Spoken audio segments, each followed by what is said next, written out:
This video we're delving into the most recent iteration of the GTA 6 mapping project. Our focus centers on a comprehensive analysis of the map's latest updates, incorporating newly unveiled areas and event coordinates derived from leaked information. Additionally, we will explore fresh insights from the initial official trailer, including the revelation of an accessible plaza. A noteworthy aspect we'll be dissecting is the potential expansiveness of the map, hinted at by newfound highway evidence in the trailer. Furthermore, we'll examine a conceptual representation illustrating the potential magnitude of the GTA 6 map. The trailer also provides a glimpse of Starfish Island, a detail we'll thoroughly cover in today's session. Let's initiate our examination by diving into the GTA 6 mapping project. For those not aware, this stands as the most extensive and refined community-driven mapping endeavor, aiming to deduce the GTA 6 map with the utmost accuracy. This endeavor leverages evidence from leaks and the primary official trailer. In our previous map analysis, we scrutinized significant alterations in the Bordgorn and Grass Rivers areas, expanding the map to an impressive 18 by 8 kilometers. However, today's exploration will predominantly focus on alterations in the Vice City region. Rumors suggest that the GTA 6 map will encompass 3 major cities, with Vice City and Portgorn being the identified urban centers so far. Vice City, drawing inspiration from Miami, and Port Gilhorn, a fusion of Gulf cities in Florida. The speculated third city could possibly be modeled after Orlando or Tampa. Earlier rumors hinted at Yorktown being the third city, approximately aligning with Tampa's location. However, intriguingly, structures observed in leaked material from Portgorn were reminiscent of Panama City. Rockstar appears to amalgamate elements from distinct cities to craft a unique virtual landscape. Turning our attention specifically to Vice City, notable modifications are discernible in the Stockyard and Crosstown area. While these alterations may not be immediately apparent, a thorough comparison with the prior map iteration reveals notable changes in street layouts for improved connectivity. Building positions, including the relocation of the Jack of Hearts nightclub, featured in leaks and the trailer, signify significant shifts. Adjacent structures visible in the trailer's music video shoot scene have undergone subtle rearrangements. A noteworthy addition to the GTA 6 mapping project encompasses events gleaned from leaks, introducing a dynamic layer to our understanding of the evolving landscape. At present, we've pinpointed 4 events on the map, marked by light blue dots. These events include the missing persons poster at the liquor store, the big cat cage roof at Everyday Art Elephant, and the Everyday Art Sidewalk Creep, all clustered around the Crosstown SL Stockyard area. Meanwhile, there have been notable changes in the Vice River area, with some buildings rearranged and brought closer to the river. The overall shape of this area has also been altered, and a new marina building near the airport has been introduced, based on recent evidence. Another significant alteration concerns the incorporation of Ica and Belleville into Vice City. While their status remains speculative, with their names displayed in red, Ica is purportedly inspired by Allapattah, a neighborhood in Miami-Dade, while Belleville draws parallels with Brownsville. Formerly perceived as small towns on the outskirts of Vice City, they're now considered part of the Vicedale neighborhoods, following fresh evidence. This reclassification potentially places scenes like the police officer pursuing the overweight individual in the Belleville neighborhood. Furthermore, a notable discovery linked to Tommy Vercetti's mansion has surfaced. Star Island's inclusion in the game has been confirmed, evidenced by its appearance behind the Rockstar Games title, and in a scene featuring a bikini-clad woman. This revelation solidifies its status as a game location, with strong ties to the original Starfish Island from GTA Vice City, where Vercetti's estate was situated. The prospect of encountering the mansion in-game, whether as an accessible structure or an abandoned relic, remains uncertain but tantalizing. The mention of Star Island remains speculative, as indicated by its red font, leaving the possibility open for it to be renamed Starfish Island or something else. These developments encapsulate the latest updates to the GTA 6 mapping project. Additionally, let's delve into a Reddit post that has garnered attention. I'm still very intrigued by the prospect. This is a full accessible plaza. The full access plaza featured in the trailer has piqued my curiosity.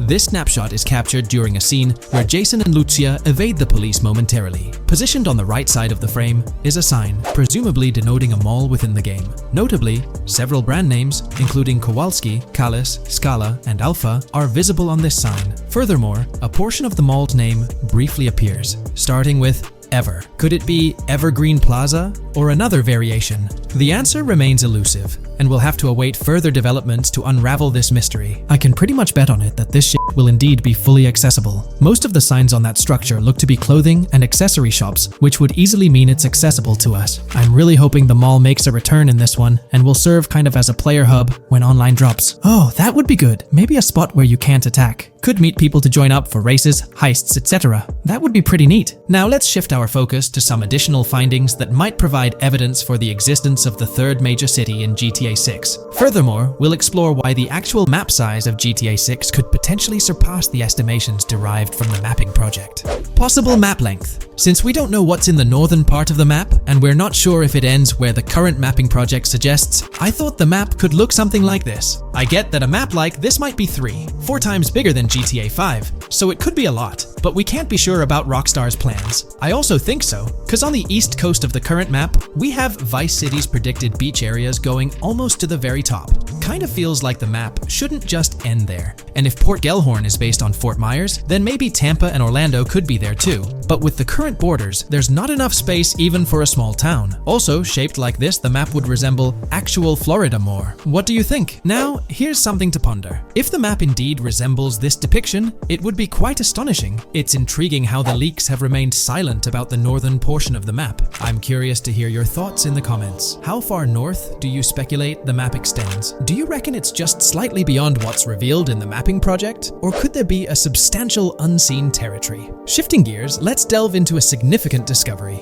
An observation on the size of the map using highway exits as a guide. I believe that 2 blink and you'll miss them shots from the trailer, combined with something I saw in the leaks, have given us a serious hint as to just how big the map for GTA VZ might turn out to be, specifically north-south. The first is the shot of the man grabbing his crotch while stopped on the side of the highway. Specifically, the highway exit signs in the background. They suggest that this shot is being taken from just north of exit 14 on the highway, if turning left has you going east and turning right has you going west. Is there a chance we'll see a remaster, or even just a port of GTA 4 hit the shelves this year? It's quite likely, though I'm leaning towards it being more of a port, but let's dive into the details.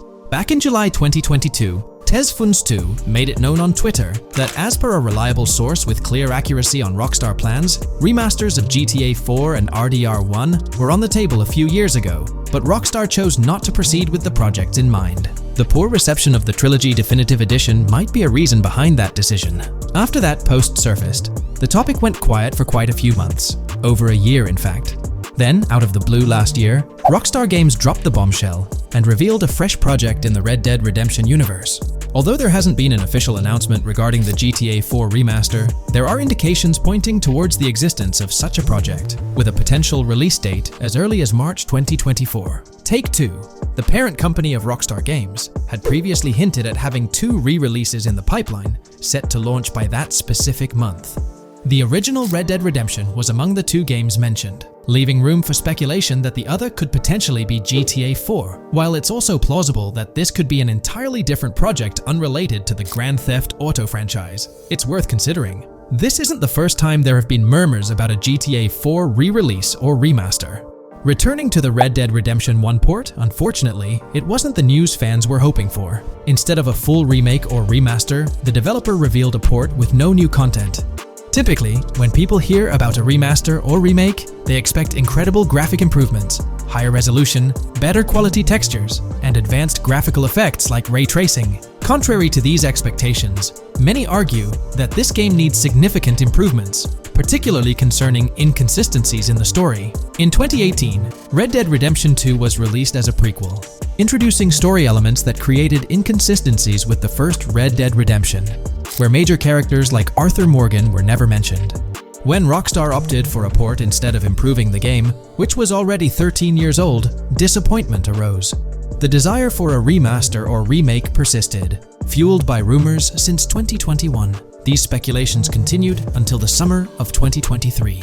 The uncertainty around whether a remake was genuinely being considered remains, with some recent rumors possibly being misunderstandings about the port project. It's been speculated that the cancellation of a Red Dead Redemption remake or remaster might be attributed to the poor reception of GTA, the Trilogy, the Definitive Edition. Alternatively, the developer could have redirected resources towards the development of GTA 6. Regarding GTA 6, in December, we were finally treated to the much-anticipated trailer for the upcoming installment. However, it came with a significant letdown: the announcement of a 2025 release date. As we approach the end of 2024, this seems like the ideal time to introduce a new game under the GTA banner to keep the franchise vibrant. Hence, a port of GTA 4 appears fitting for this year. Most players familiar with GTA 4 acknowledge the aging of the game. Despite being ahead of its time upon its 2008 release, over 15 years ago, it's showing signs of wear. Notably, the PC version faced persistent performance issues, maintaining its reputation as one of Rockstar Games' worst optimized titles. The irony lies in the fact that, despite these problems, GTA 4 is widely regarded as one of the best entries in the Grand Theft Auto series. Understanding the poor optimization of the PC version remains a mystery. Even with a series of patches, the issues persisted, suggesting a more profound problem. Originally designed for Xbox 360 and PlayStation 3 consoles with different hardware architectures, porting GTA 4 to PC necessitated significant modifications. Unfortunately, not all of these changes were executed appropriately. Compounding the matter, the game was built on the advanced and intricate Rage engine, adding complexity to its optimization. Unlike consoles with standardized hardware, the diverse range of PC hardware available at the time of GTA 4's release posed a challenge. The game's initial high hardware requirements excluded many players with less powerful computers from enjoying a smooth gaming experience. Unoptimized code contributed to performance issues, even on high-end PCs, with notable problems in managing CPU and GPU resources, leading to performance bottlenecks. How else can we gather indications that a GTA 4 remaster or port is possibly in development? Well, in September 2022, Take-Two Interactive, the parent company of Rockstar Games, made a notable move. They took down a fan-made mod for GTA 4, known as the Definitive Edition. This mod compilation, comprised of various mods and fan-made patches, aimed to significantly enhance the visual and experiential aspects of the 15-year-old game on PC. The roots of this remastering endeavor with mods trace back to 2016, when the mod pack for GTA Vice City, named Reborn, initiated the project. Over time, it expanded to encompass mods for GTA 3, San Andreas, Chinatown Wars, and other Rockstar games like Bully and the Warriors. According to information from the author's website, the group behind this project confirmed that their files, hosted on Mediafire, received a DMCA takedown notice. Presumably issued by Rockstar or its parent company Take-Two Interactive, this notice mandated the removal of the Definitive Edition project from their website. This development was communicated through a tweet from the Definitive Edition project. Bad news, guys. Appreciated if you got PPL to raise awareness. Spread the word as much as possible. I knew this day was coming. Here we are with a DMCA by Rockstar, I assume, on our GTA 4 Definitive Edition patch.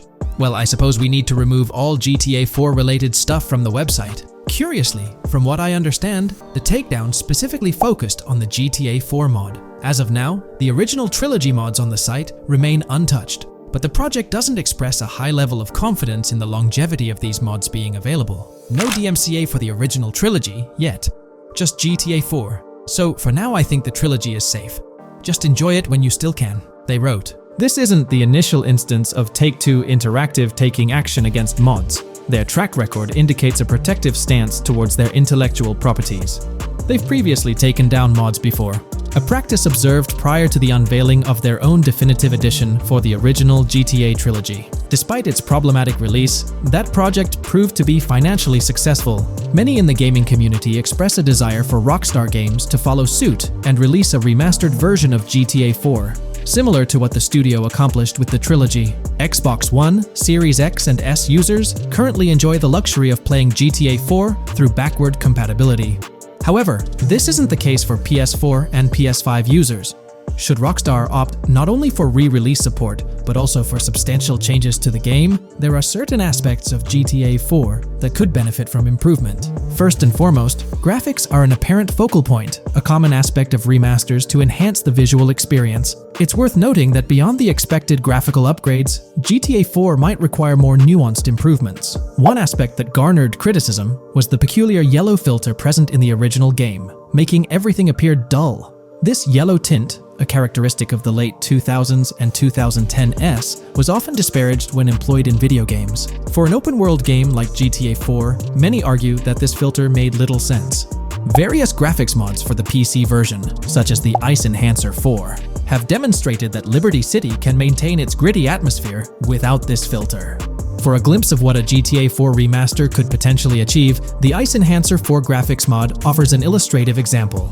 Developed over several years by the skilled modder Haysam Kilani, this fan-made graphics overhaul aimed to elevate the game's visual experience well beyond its original state. On the flip side, individuals who have a fondness for the original yellow filter in the game may not find favor with this mod. If Rockstar opts to stay faithful to the original and preserve the color scheme, it would still be beneficial to update the environmental textures. Over time, these textures have aged considerably, featuring a noticeably low resolution that now appears outdated. Moving on, one of the most memorable aspects of GTA 4 is the recurring scenario where Roman calls Niko to go bowling. Niko, it's your cousin. You want to shoot some pool? Roman, I can't talk now. Damn! This feature, while often considered a source of humor, can be somewhat bothersome. Niko's friends frequently reaching out for social activities can prove distracting, especially during critical missions or while immersed in the exploration of the open world. Rejecting these calls actually decreases your relationship with that friend, impacting specific benefits they offer.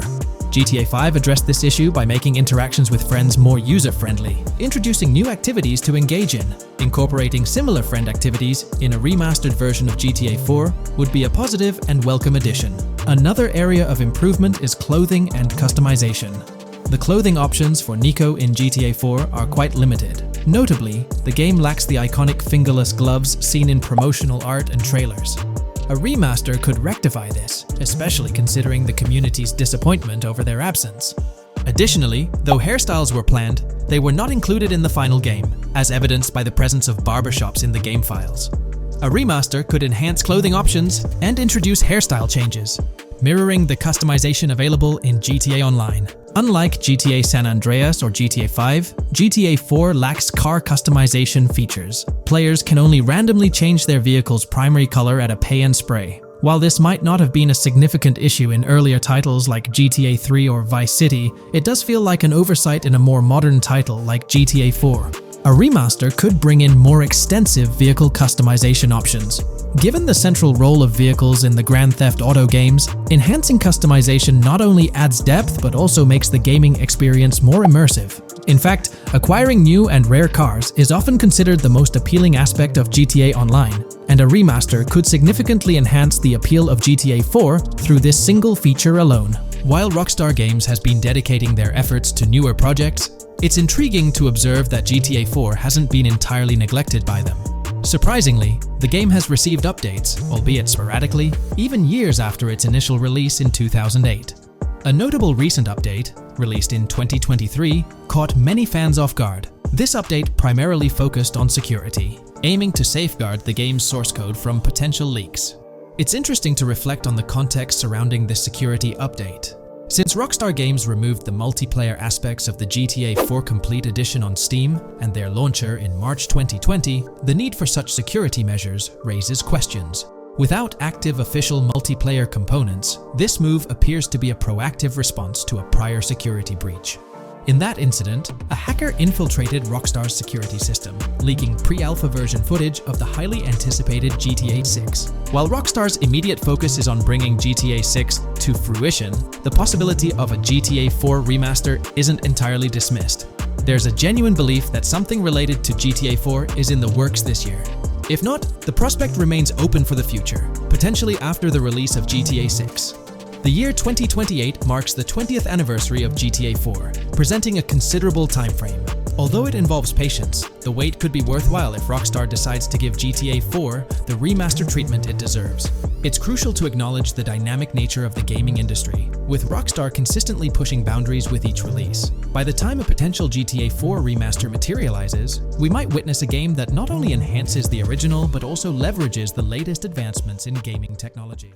Looks like YouTube is gearing up to investigate the leaked GTA 6 trailer. We're going to dive into all of that and more in this video. For those who might not remember or didn't catch it, Rockstar had a special plan for unveiling the first official GTA 6 trailer. It started with an announcement from Sam Houser, the president of Rockstar Games. On November 8th, he posted on the Rockstar Games newswire, "A message from Rockstar Games. Next month marks the 25th anniversary of Rockstar Games. Thanks to the incredible support of our players worldwide, we've had the chance to create games we're truly passionate about. Without you, none of this would be possible, and we are so grateful for you joining us on this journey. In 1998, Rockstar Games was founded on the idea that video games could become as essential to culture as any other form of entertainment. We hope that we have made games you love and that we're part of that evolution.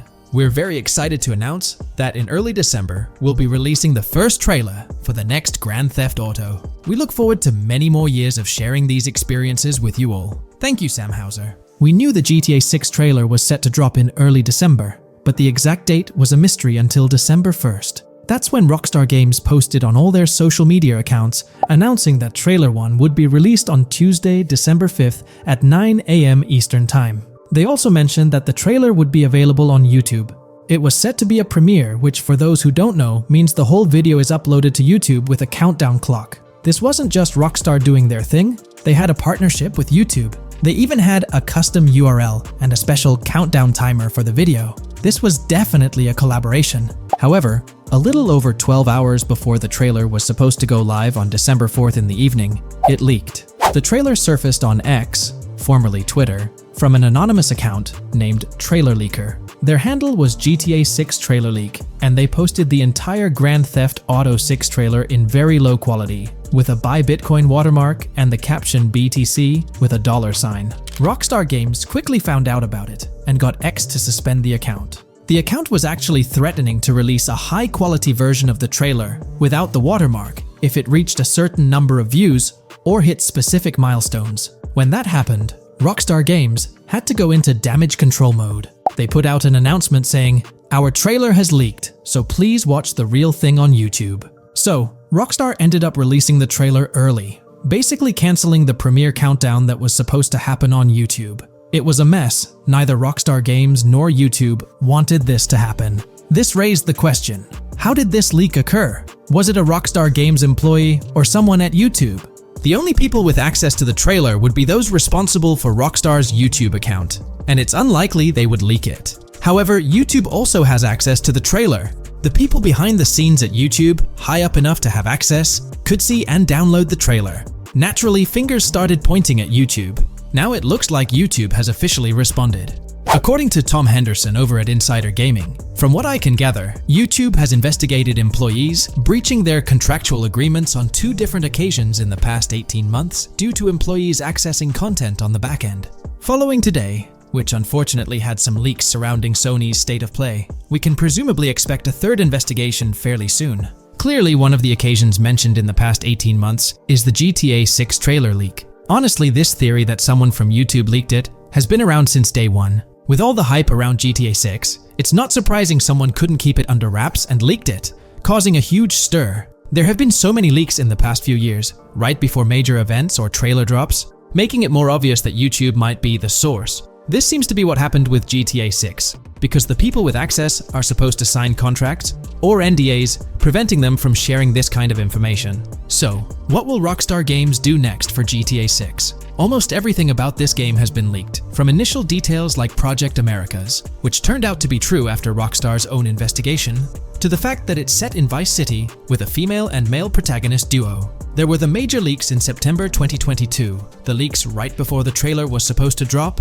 and then the trailer itself leaking 12 to 15 hours early. It's unclear what Rockstar will do for the next trailer, character reveals, or gameplay footage. Will they risk uploading it to YouTube again after this disaster? Or will they stick to their newswire, despite insiders and data miners being able to access and share that information? Rockstar is definitely in a tricky situation. At least it's good news that YouTube is trying to crack down on this. They might be doing this because they could face massive lawsuits. The GTA 6 reveal was supposed to be one of the biggest events in video game history, and it was ruined because someone behind the scenes at YouTube likely leaked it. So, the big question is whether Rockstar Games will go back to YouTube. One way they could avoid a similar issue is by not announcing when they're going to upload the next trailer. If I had to guess, YouTube probably won't get another exclusive deal or a premiere. If Rockstar were smart, they'd upload the trailer shortly before the announced drop date and keep it private until then. That seems like the safest route. What do you guys think? How do you think Rockstar will handle future video uploads? Will they stick with YouTube, move to their Newswire page, their own Rockstar Games site, or use another method entirely? Let me know your thoughts in the comments below. I'd love to hear your ideas.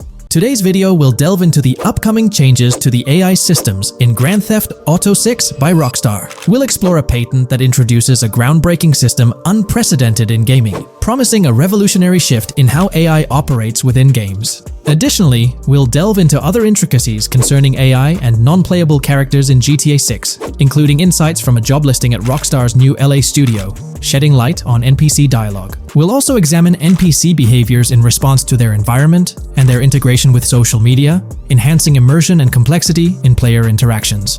Let's kick off with Rockstar's innovative AI system set to debut in Grand Theft Auto 6. Described by Rockstar as the most significant and immersive evolution of the series, the emphasis on immersion is evident in their patent filings. We'll focus on one particularly intriguing patent, unveiling a new system poised to revolutionize AI in gaming. Considering Rockstar's commitment to delivering the most immersive experience yet, it's evident that NPCs and AI will play pivotal roles. This patent specifically pertains to animations in GTA 6, aptly named System and Method for Virtual Character Locomotion. Back in 2020, Rockstar Games unveiled an innovative system that will debut in GTA 6. Now, the details might sound a bit complex, but essentially, this patent outlines a fresh approach to animating characters and imbuing them with dynamic intelligence. These characters will now possess a kind of virtual brain, allowing them to react to their environment, other NPCs, weather, and even their mood, influencing their animations on the fly.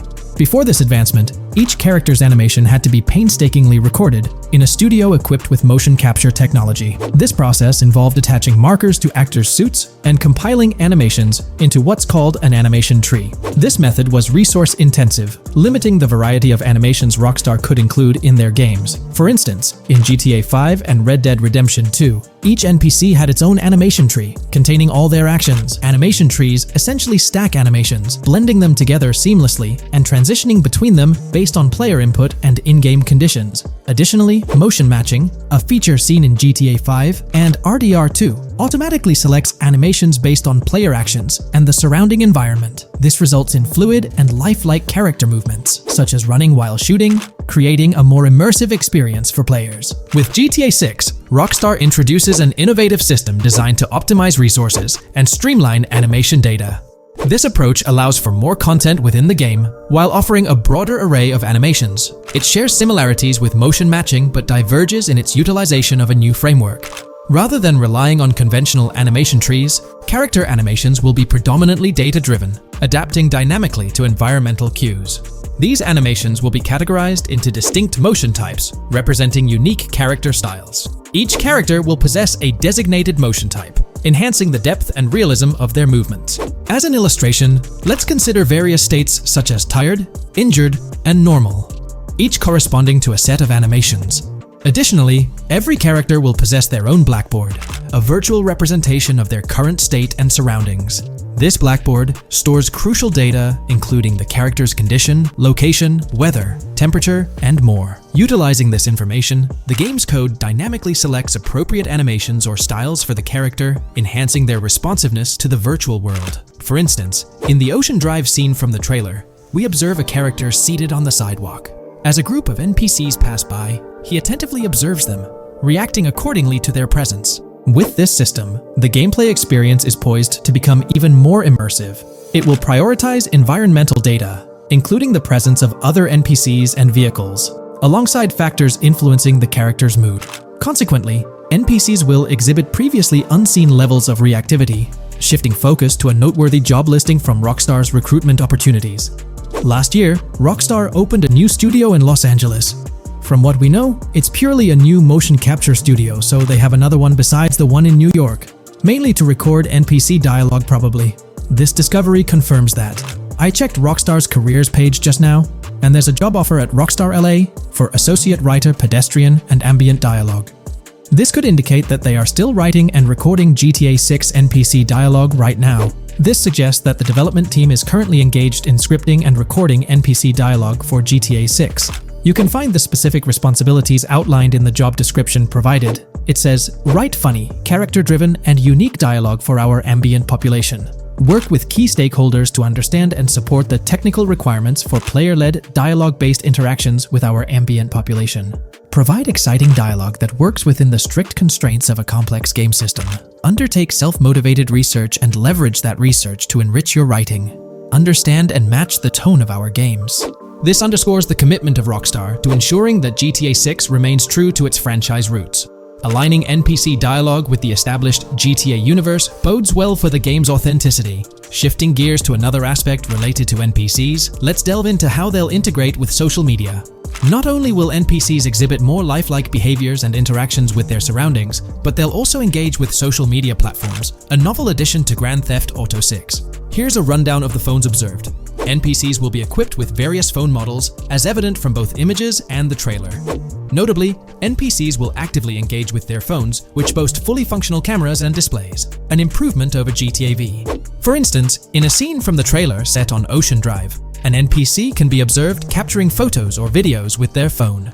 The displayed imagery accurately reflects the NPC's point of view, suggesting the possibility for NPCs to record and share in-game content on the virtual social media platforms. Let's delve into an intriguing Reddit post that delves into this aspect further. Here's why NPC-recorded TikToks aren't as far-fetched as you think. A common speculation point I see on this subreddit is the potential for NPC-recorded TikToks for the game's social media that was teased in the trailer, like someone filming you commit a crime and you later seeing that post online. Many have dismissed this as far-fetched in terms of development complexity, but I wanted to discuss why it's plausible. Firstly, I think we've already seen a system that could serve as a base for building a TikTok-like system, the Instant Replay, Rockstar editor from GTA 5. Given this game is more of a sandbox with physics rather than a competitive shooter, where replay systems are typically seen, it's even more impressive to consider this system in GTA 5. It accurately records and replays events just as they happened, with every car, ragdoll, etc., moving just as it did originally in the moment.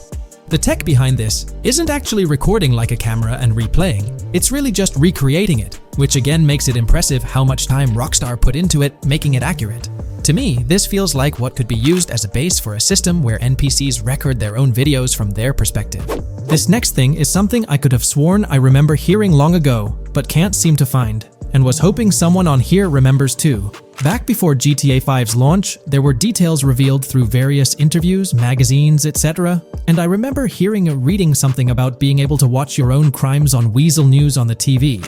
This obviously didn't end up in the game, but there is a slight remnant of it in GTA Online. Am I the only one who remembers this being mentioned for single player though? Maybe my mind is playing tricks on me. Anyways, this last point is actually from the trailer, at the 0:33 mark. In this scene, we see a lot of NPCs hanging out on a busy street, and one NPC in particular recording on his phone. As we know, Rockstar's trailers are always all in engine, no CGI cinematics, so I think it's worth noting that it looks as if his screen is accurately showing what he's looking at.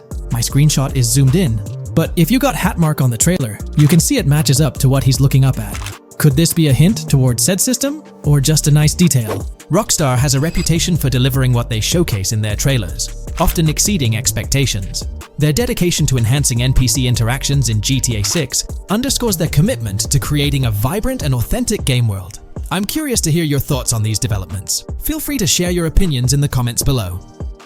Hey, big news for all you GTA fans out there. GTA 6 is shaking things up with some major changes in the series. We've got a ton of fascinating info about the game that you absolutely need to hear. Just a heads up, the details we've got are from leaked footage online, but unfortunately we can't provide any links or show it. Nevertheless, there's a bunch of exciting stuff to discuss, like new animals, AI enhancements, RPG elements, and more. Let's jump right in. Fact 1. Excitingly, the Malibu Club and Ocean View Hotel make a return in GTA 6. Events like Lost at Sea Island Camp and Lost Plane suggest potential island scenarios akin to Guarma from a previous installment. Fact 2. While exploring, players encounter a myriad of wildlife: alligators, bears, boars, dogs, snakes, raccoons, birds, frogs, bald cats, and rodents. Symbols marking plants and toxic waste are also scattered throughout the game. Fact 3. In the game, keep an eye out for the Scarface crime scene, possibly an Easter egg paying homage to Tony Montana. There's also a murder mystery named Missing Tourists. Additionally, spots designated for campers hint at the possibility of owning a camper van in the future. Fact 4. GTA 6 offers an array of side activities, from backyard wrestling and racing to UFO events and beach bonfires. Even seemingly small actions, like picking up cans from the ground, are significant. Jason and Lucia, the main characters, possess special abilities akin to those seen in GTA 5. By the way, I'm holding a monthly giveaway for a PlayStation 5.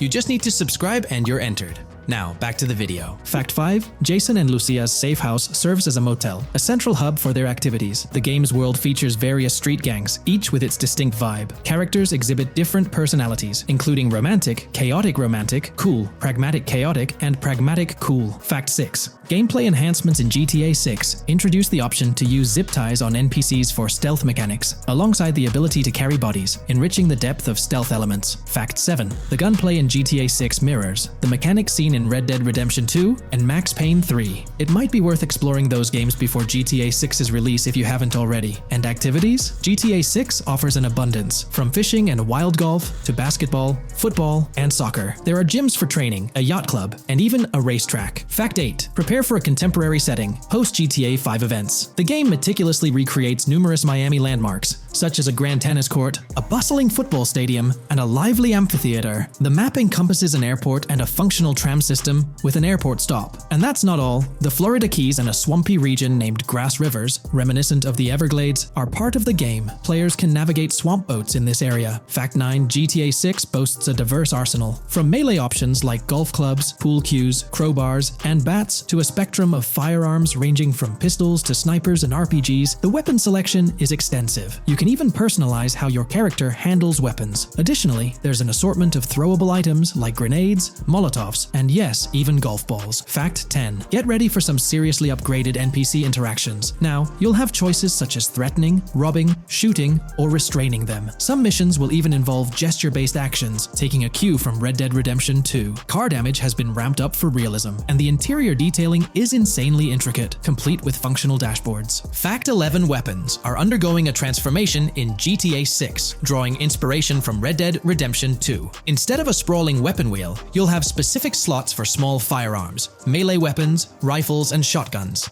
No more unlimited weapons, but you can drop and pick them up along the way. Fact 12. During development, there was a glimpse of Arthur Morgan's hat, although its inclusion in the final game remains uncertain. Players now have the option to surrender to the police during a heist, introducing a thrilling twist. Police response time has been revamped to feel more authentic, featuring a timer that varies based on the severity of the crime. Murder gets a quicker response than robbery. GTA 6 caps the maximum wanted level at 5 stars, and a 6-star level seems highly unlikely in the current gameplay. Fact 13. Let's focus on the characters. GTA 6 introduces us to two main protagonists, Jason, portrayed by Brian Zampella, and Lucia, played by Alexandra C. Echevarri, marking the franchise's first playable female character. You can seamlessly switch between them, and they also happen to be a couple, drawing inspiration from the legendary duo Bonnie and Clyde. Fact 14. Clothing in the game behaves in a remarkably realistic manner. You can accessorize with items like sunglasses, watches, wristbands, and hats, each with various wear styles. The attention to detail is impressive, with sweat, dirt, and wrinkles adding to the overall realism. Fact 15. Internally referred to as Project Americas, GTA 6 had a codename during its development, akin to GTA 5, Rush, and Red Dead Redemption 2, Bonnier. Originally, the plan was for a larger map encompassing North and South America, but Rockstar's approach changes scaled it down. Nonetheless, the game promises to deliver a memorable experience with its features and diverse locations. Fact 16. The game incorporates RPG elements like weight and muscle management, highlighted in the Spool Couple Workout Challenge. Leaked footage revealed Jason and Lucia's apartments. For instance, Jason's place includes a bathtub for in-game baths. Fact 17. Rockstar plans to continuously introduce new missions and cities post GTA 6's launch. Whether this expansion is for online or story mode remains unclarified. Expect an enhanced cover system, surpassing what we've seen in other Rockstar games. Fact 18. Don't overlook the Kingston Hotel. It's a bustling spot with pool parties and live music, adding vibrancy to GTA 6's world. Fact 19. A significant enhancement in GTA 6 revolves around NPC behavior. NPCs come in varied sizes and shapes, and their reactions feel incredibly authentic. Wave a gun around and nearby folks might understandably panic. The game also features an intricate injury system, including concussions. Fact 20. Now, let's delve into the stunning visuals and exciting new features. Characters will naturally grow facial hair over time in GTA 6. Moreover, the game world will introduce a social platform called WhatsApp, resembling a playful version of WhatsApp. Excitingly for fans, spoof versions of social media platforms like Life Invader, Facebook, Bleeder, Twitter, and Snapmatic, Instagram, are making a comeback. Fact 21. Let's focus on our main characters, Jason and Lucia, each with their own inventory and a shared one. Your inventory can hold a variety of items like wine, soda, and fruit. Additionally, there's a duffel bag system facilitating easy transportation of supplies and weapons. Fact 22. Rockstar approaches storytelling in GTA 6 with greater caution, avoiding offensive jokes, and being considerate about groups that might feel targeted. The narrative unfolds through chapters, akin to Red Dead Redemption 2's structure. Fact 23. Robberies take center stage in GTA 6, spanning from significant heists to smaller scores. There are easy scores like targeting bingo body shops, burnout skirts at Cafe Caraway, clothing stores, food trucks, massage parlors, and more. Moreover, the inclusion of robbing shipping containers elevates the thrill to a whole new level. Fact 24. Gameplay takes a significant leap. For the first time in GTA, players can crouch and go prone, introducing tactical elements. RPG elements also come into play, hinting at hunger mechanics and animal interactions, expanding the game's depth. Fact 25. GTA 6's map officially surpasses the size of GTA 5. This time the spotlight is on Vice City, an area inspired by Miami and its surroundings, offering players a vast and diverse landscape. There's even a lake featured in one of the videos, hinting at a significant part of Florida being included in the game. Fact 26. Hold tight, the jetpack makes its return. Shooting from cars is also part of the thrill, adding an extra layer of excitement. And brace yourself. GTA 6 introduces 18 brand new vehicles to the franchise. Fact 27.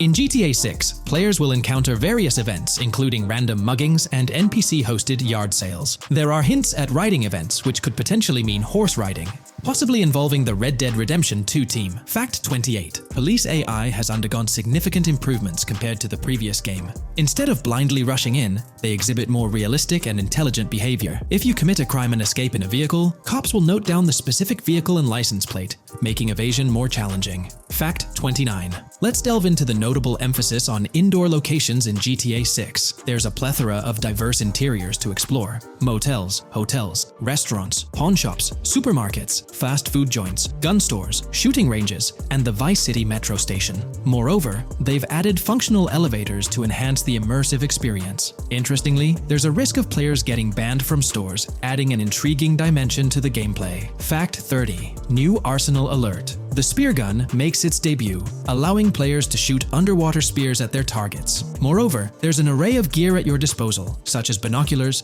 cut-off tools, flashlights, immobilizer bypasses, slim jims, USB drives, tasers, zip ties, and auto dialers.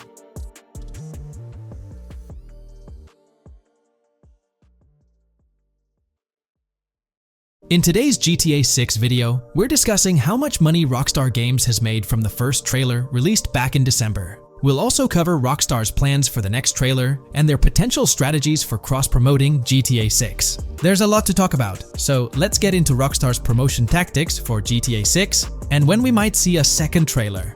First off, the timing of the next GTA 6 trailer is closely tied to GTA Online's upcoming update. Whether it's just a coincidence or a smart marketing move, this is a strategy Rockstar has used before. For example, they released GTA Online's Winter-December DLC a week after the first GTA 6 trailer. This timing helped make it the most viewed GTA Online trailer ever, even beating out the reveal trailer for Red Dead Redemption 2. If Rockstar decides to use the same approach, we might get some new Grand Theft Auto 6 details next week. This could be a second trailer, some screenshots, or additional information about the game.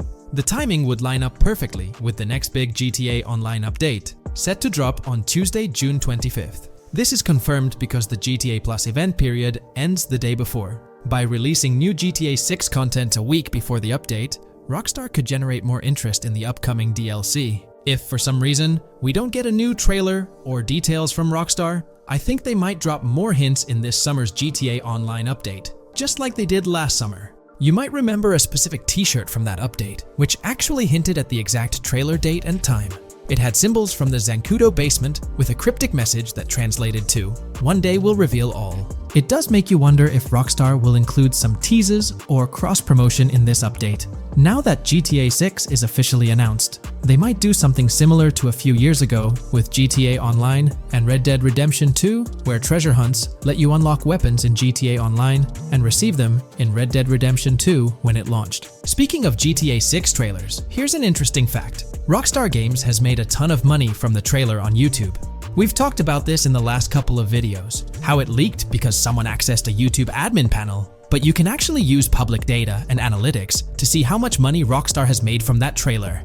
It has almost 195 million views, closing in on 200 million, which is absolutely insane. Rockstar Games has made nearly $1 million from that trailer alone. The craziest part is that even though the trailer doesn't have ads, Rockstar Games still earns money from YouTube Premium users. While this isn't a huge portion of the population, it generates revenue based on watch time. From that alone, they've nearly made $1 million. Imagine if they had actual ads on the video, they'd be making even more. But $1 million just from premium users watching it is still pretty wild. In the grand scheme, it's a small amount for Rockstar and just a drop in the bucket compared to how much they'll make when GTA 6 actually releases. Still, it's an impressive stat for a trailer that Strauss Zelnick says has repeatedly broken the internet. All this excitement around GTA 6 is also boosting their parent company, Take-Two Interactive, with a substantial jump in stock price. According to Investing.com, an article published a few days ago states, the hotly anticipated release of the latest installment of Take-Two Interactive's mega-popular Grand Theft Auto franchise should fuel a substantial uptick in bookings and profitability at the video game maker, according to a JP Morgan analyst's note to clients. The analyst added that the gaming sector is increasingly focused on maximizing the success of proven titles, saying, consumer engagement and publisher resources have consolidated around the largest gaming franchises. They believe this trend favors the biggest players in the industry, with the biggest hits likely to get bigger and mid-tier games likely to struggle as competition costs increase. For this reason, investor expectations for GTA 6 are high, given the success of prior releases like GTA 5 and Red Dead Redemption 2. Analysts anticipate that GTA 6 will drive a significant increase in bookings and profitability for Take-Two and potentially boost its valuation. They reiterated their overweight rating for Take-Two and raised their December 2024 price target from $180 to $200. All this is great news for the gaming industry. Confidence in Grand Theft Auto 6 and Take-Two Interactive is growing, both among industry insiders and on Wall Street. It's just positive news all around.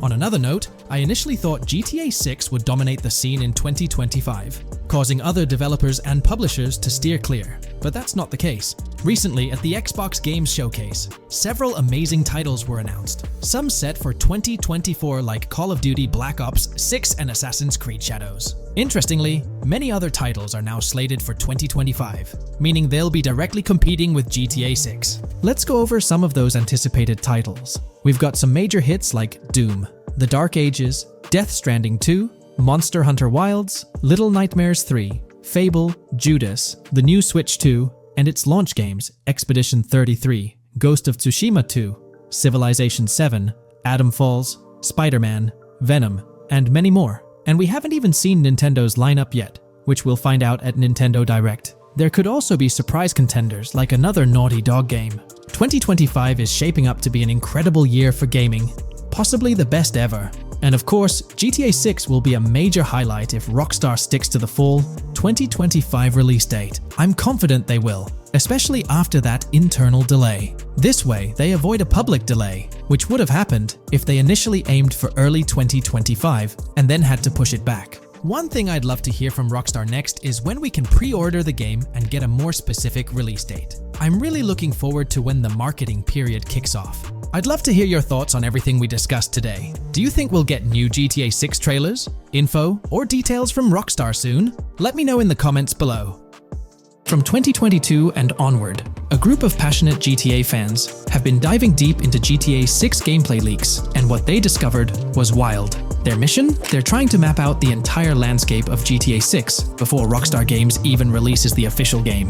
And guess what? They're actually making some serious headway. This is all about the ongoing GTA 6 mapping project. So, how did this whole endeavor start anyway? It's an interesting story that not many folks are aware of. You see, there was a similar craze back when GTA 5 was announced. Back in 2011, a group of dedicated fans took it upon themselves to predict and sketch out the layout of GTA 5's terrain. How did they do this?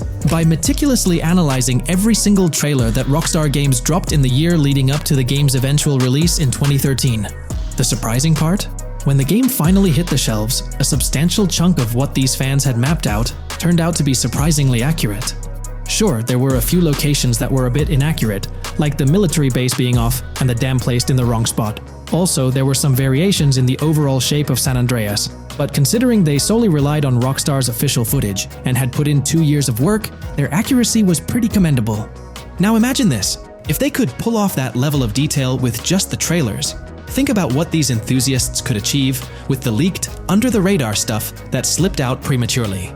Plus, add in an extra year of combing through details and data. This mapping project is being led by a user called Dupzor, who is the project manager of this whole thing. On September 18th, 2022, when a massive leak dropped over 90 minutes of GTA 6 footage, the map enthusiasts went into full gear. While I can't exactly showcase the leaked content here, what really sparked the interest of the community were the coordinates embedded within the developer's HUD. These sneaky numbers revealed the exact whereabouts of the player concerning the game map. And let me tell you, GTA 6 fans wasted no time diving into this goldmine of information.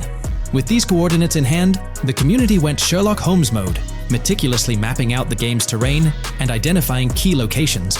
For instance, in one intriguing clip from the leaks, Lucia and Jason were caught in the act, robbing what seemed to be a Waffle House. This incident was marked by a simple white dot on their evolving map project.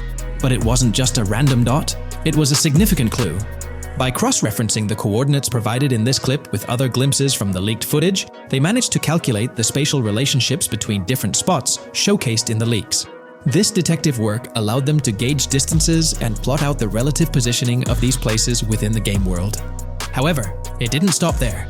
The community didn't solely rely on leaked footage. They combined their detective skills with the official trailer and, using a blend of educated guesses and hard data, endeavored to include every conceivable road, building, and landmark featured in the GTA 6 map. The goal? To create a comprehensive and accurate representation of the game's virtual world based on all available tidbits of information. It's a fascinating process that demonstrates the dedication and passion of gaming communities in piecing together the puzzle of what to expect in GTA 6. Since the leaks hit, the GTA community has been on a mission, working tirelessly to piece together the game's map. Their focus has mainly been on sketching out the main areas, the cities, towns, and key landmarks. It's been quite a collective effort, with everyone trying to contribute and fill in the blanks based on whatever clues they could find. Then, the trailer dropped, and it was a whole new ball game. Among all the fast cars and flashy scenes, Rockstar slipped in a subtle surprise for the observant fans. After a few days of dissecting the trailer frame by frame, someone spotted it, a tiny image hidden in the bottom right corner of the ending screen. And guess what? It looked like a map snippet. Naturally, the community went into full detective mode. They put on their magnifying glasses and compared this mysterious map with the one they'd been building from the leaks. There were some similarities, especially with the layout of the right side and the presence of separate islands at the bottom, surrounded by water. But here's the catch. That image was pixelated to the max. It was like trying to figure out a puzzle with half the pieces missing. The lack of detail made it nearly impossible to confirm if it matched their map. This whole revelation sparked a heated debate among fans. Some folks started wondering if Rockstar deliberately threw this low-res map nugget to mess with their heads. Could it be that Rockstar is messing with the community, leading the GTA 6 mapping project into the wrong path? It's pretty odd for Rockstar to include this map, as it was deliberately placed. When it comes to safeguarding the details of their upcoming games, Rockstar is notoriously tight-lipped. So, when those leaks dropped in 2022, it really threw a spanner in the works for the company. It's kind of a déjà vu situation, considering a similar thing happened back when GTA 5 was in the spotlight. I can't help but wonder if Rockstar did this deliberately, as a deliberate move to shake things up and keep everyone guessing. But then again, we, the GTA fans, are pretty good at concocting theories out of thin air. Now, about that mysterious, highly detailed artwork nestled in the official wallpaper, that's what's really piqued my interest. It's like this odd piece that stands out from the rest, making me think it wasn't just randomly thrown in there. There's gotta be some intention behind it, right? The big question swirling around is whether it's a sly misdirection or a subtle clue for the savvy gamers. But honestly, we won't get any answers until the game hits the shelves, or maybe, if we're lucky, after another sneak peek in a new trailer. The GTA 6 mapping community dove headfirst into dissecting this artwork, but truth be told, there wasn't much to work with. So, they've been sticking to the stuff they can actually confirm. Oh, and those maps floating around, especially the ones from IGN and PC Gamer, they're more like creative interpretations. Think of them as speculative mock-ups cooked up by the mapping community based on their hunches and educated guesses. There's a whole lot of imagination at play there, but none of it has received the official stamp of confirmation. The GTA 6 mapping project might not be dropping any bombshells about unknown locations in the game, especially considering how the gameplay leaks already spilled quite a bit on what's in store. Now, the heart of this community effort lies in the finer details. They're all about pinning down the exact spots where these landmarks and locations are going to be placed within the game's vast world. However, let's be real here. They've barely scratched the surface, covering roughly just 10% of the entire map. Still, kudos to them for the tremendous effort and progress they've managed to make with what they have. What's confirmed though is that this map in GTA 6 is going to be an absolute beast, nearly double the size of the already sprawling map in GTA 5. They've made strides, particularly in fleshing out the Miami Beach region seen in the trailer, those gorgeous Venetian islands from the breathtaking aerial shot, and even narrowing down the location of Lucia's incarceration in the game.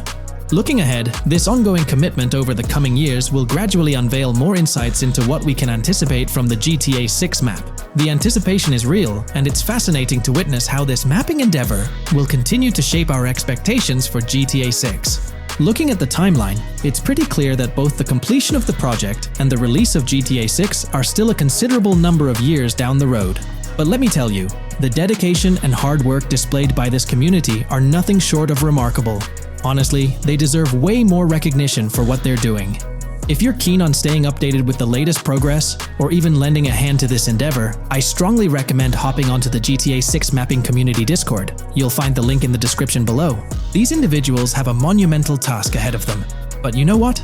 It's an incredibly intriguing project. Back in the days before GTA 5, I didn't even know something like this was happening behind the scenes. But now, as we patiently wait for 2025, every snippet of information or rumor about GTA 6 gets me all excited. And out of everything related to the game, I find the mapping community's tireless efforts the most captivating and commendable. A massive thank you to every single person contributing their time and effort to this project. I genuinely cannot wait to witness the final result of all their hard work. Taking a deeper dive into GTA 6, we find out new info around the highly anticipated Trailer 2, highly probable predictions, and the projected timelines associated with this game. Post the unveiling of Trailer 1 on December 5th, 2023, providing enthusiasts with a tantalizing glimpse into the world of the forthcoming GTA installment. Rockstar has maintained a notable silence.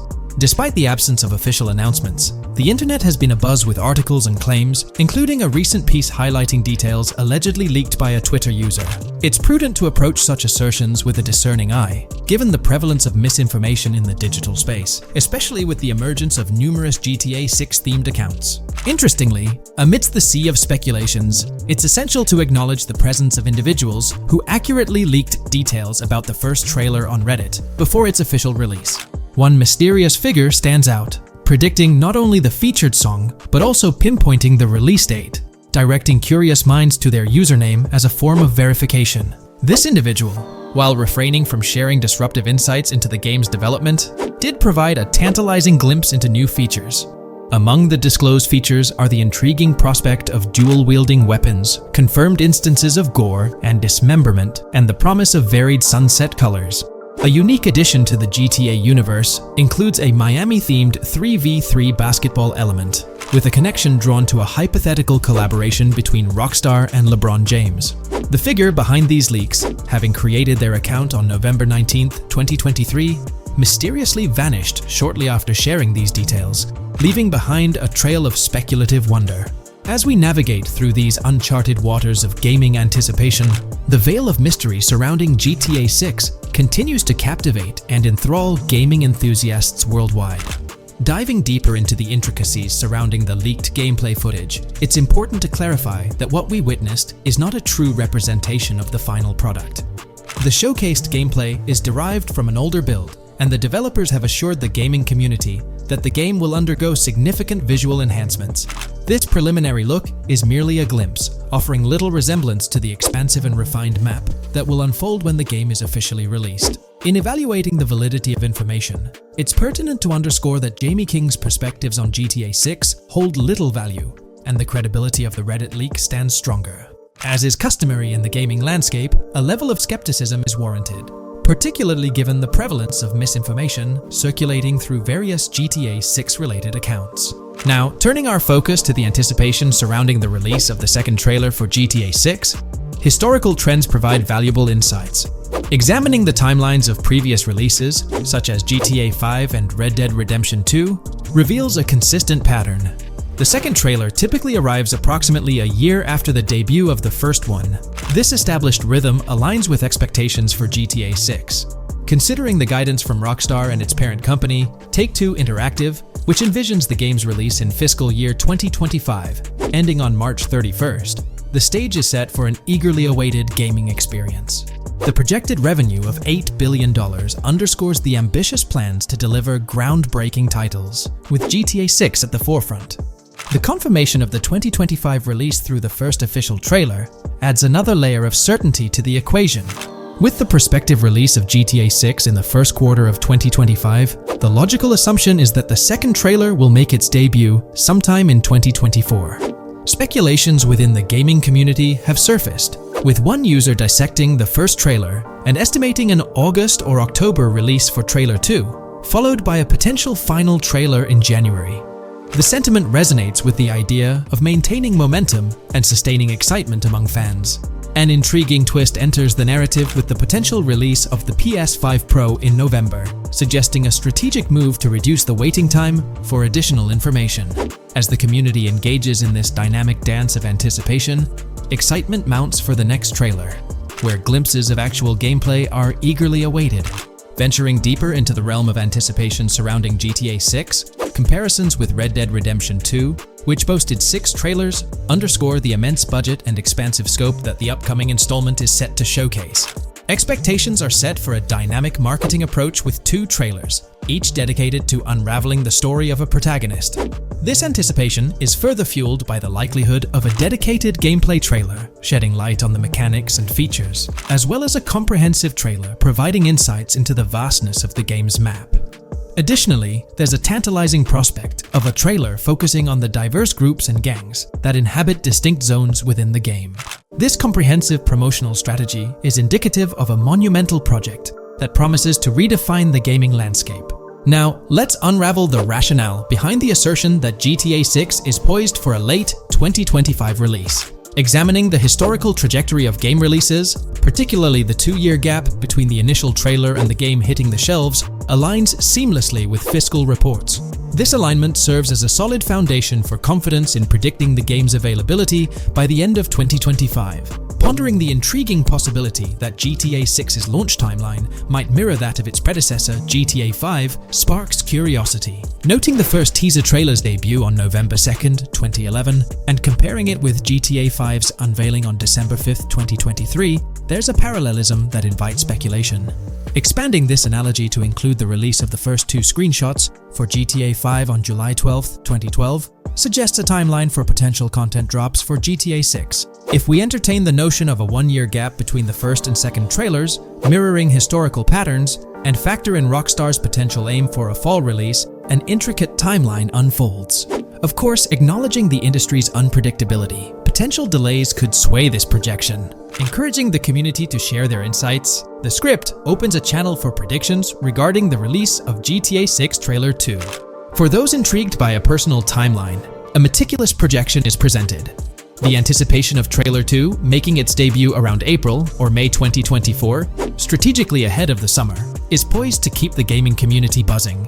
Subsequent to this, the prediction of a 3rd trailer, potentially a gameplay trailer, surfacing around October or November of the same year, with the possibility of extending into December, adds to the excitement. Early 2025 is earmarked for another critical trailer, presumably a launch trailer, complemented by TV spots to amplify the buzz.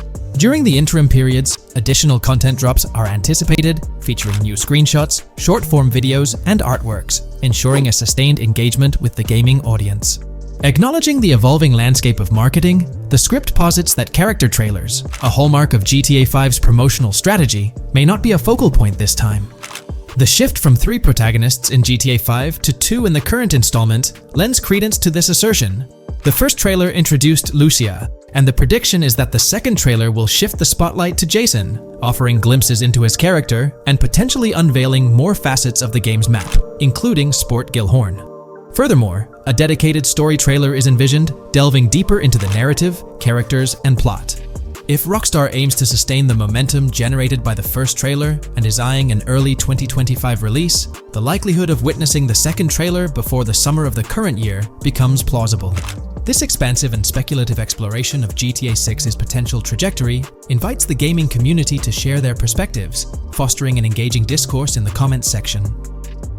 In today's video, we're delving into the character creation aspect of Grand Theft Auto 6 and exploring how in-game NPCs will be generated. We'll take a look at a recent patent filed by T2 Interactive, the parent company of Rockstar Games, which sheds light on the character creation process within the world of GTA 6. The patent reveals details about a new system developed by Rockstar Games, designed to streamline character creation and leverage the capabilities of current generation consoles more effectively. As game worlds grow in size and complexity, filling them with diverse and compelling characters and environments becomes increasingly challenging. Artists are tasked with creating every individual in-game object, from characters to buildings and interiors. As these worlds expand, the computational and design efforts required also increase. However, Rockstar Games has once again demonstrated innovation by developing a system that optimizes the rendering of 3D objects, ensuring efficiency without compromising on detail. This system addresses the challenges posed by the ever-expanding scope of game worlds. The patent we're examining in this video is titled System and Method for Game Object and Environment Generation.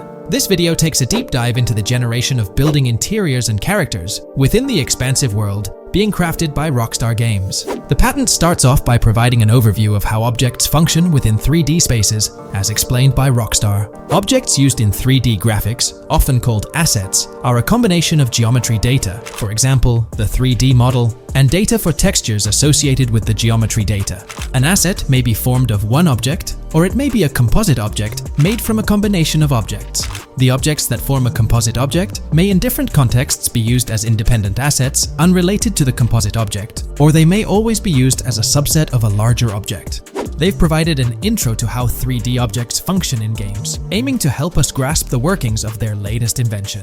Persons of skill in the art will recognize that many different sorts of assets, such as vehicles, can be made from collections of subcomponents. For example, one aspect of the game might require a room, say a dining room. That entire dining room could be considered one game asset, but it will likely be created from several other assets, such as a table, chairs, dishes, glasses, wallpaper, flooring, etc. The glasses and chairs are independent of the larger dining room asset. As another example, a virtual person in the game, such a background character in a scene, would also be an asset. A person asset might be made up of a number of interchangeable objects, such as legs, a torso, arms, a head, etc. Because the person is made up of interchangeable objects, a variety of different persona sets can be made by mixing and matching different constituent parts. But a body part like a torso might always be used as a subpart of a larger body object. Prior art systems generally include libraries of game assets. The systems and methods of the present disclosure add a metadata layer to these game asset systems and provide modified development and game architectures to take advantage of the new metadata layer. This metadata layer includes tags that are added to the object in order to provide useful descriptors. In a preferred embodiment, these descriptors are completely free-form and without context. This allows developers to specify information about objects as needed without having to be locked into a rich pre-configured schema.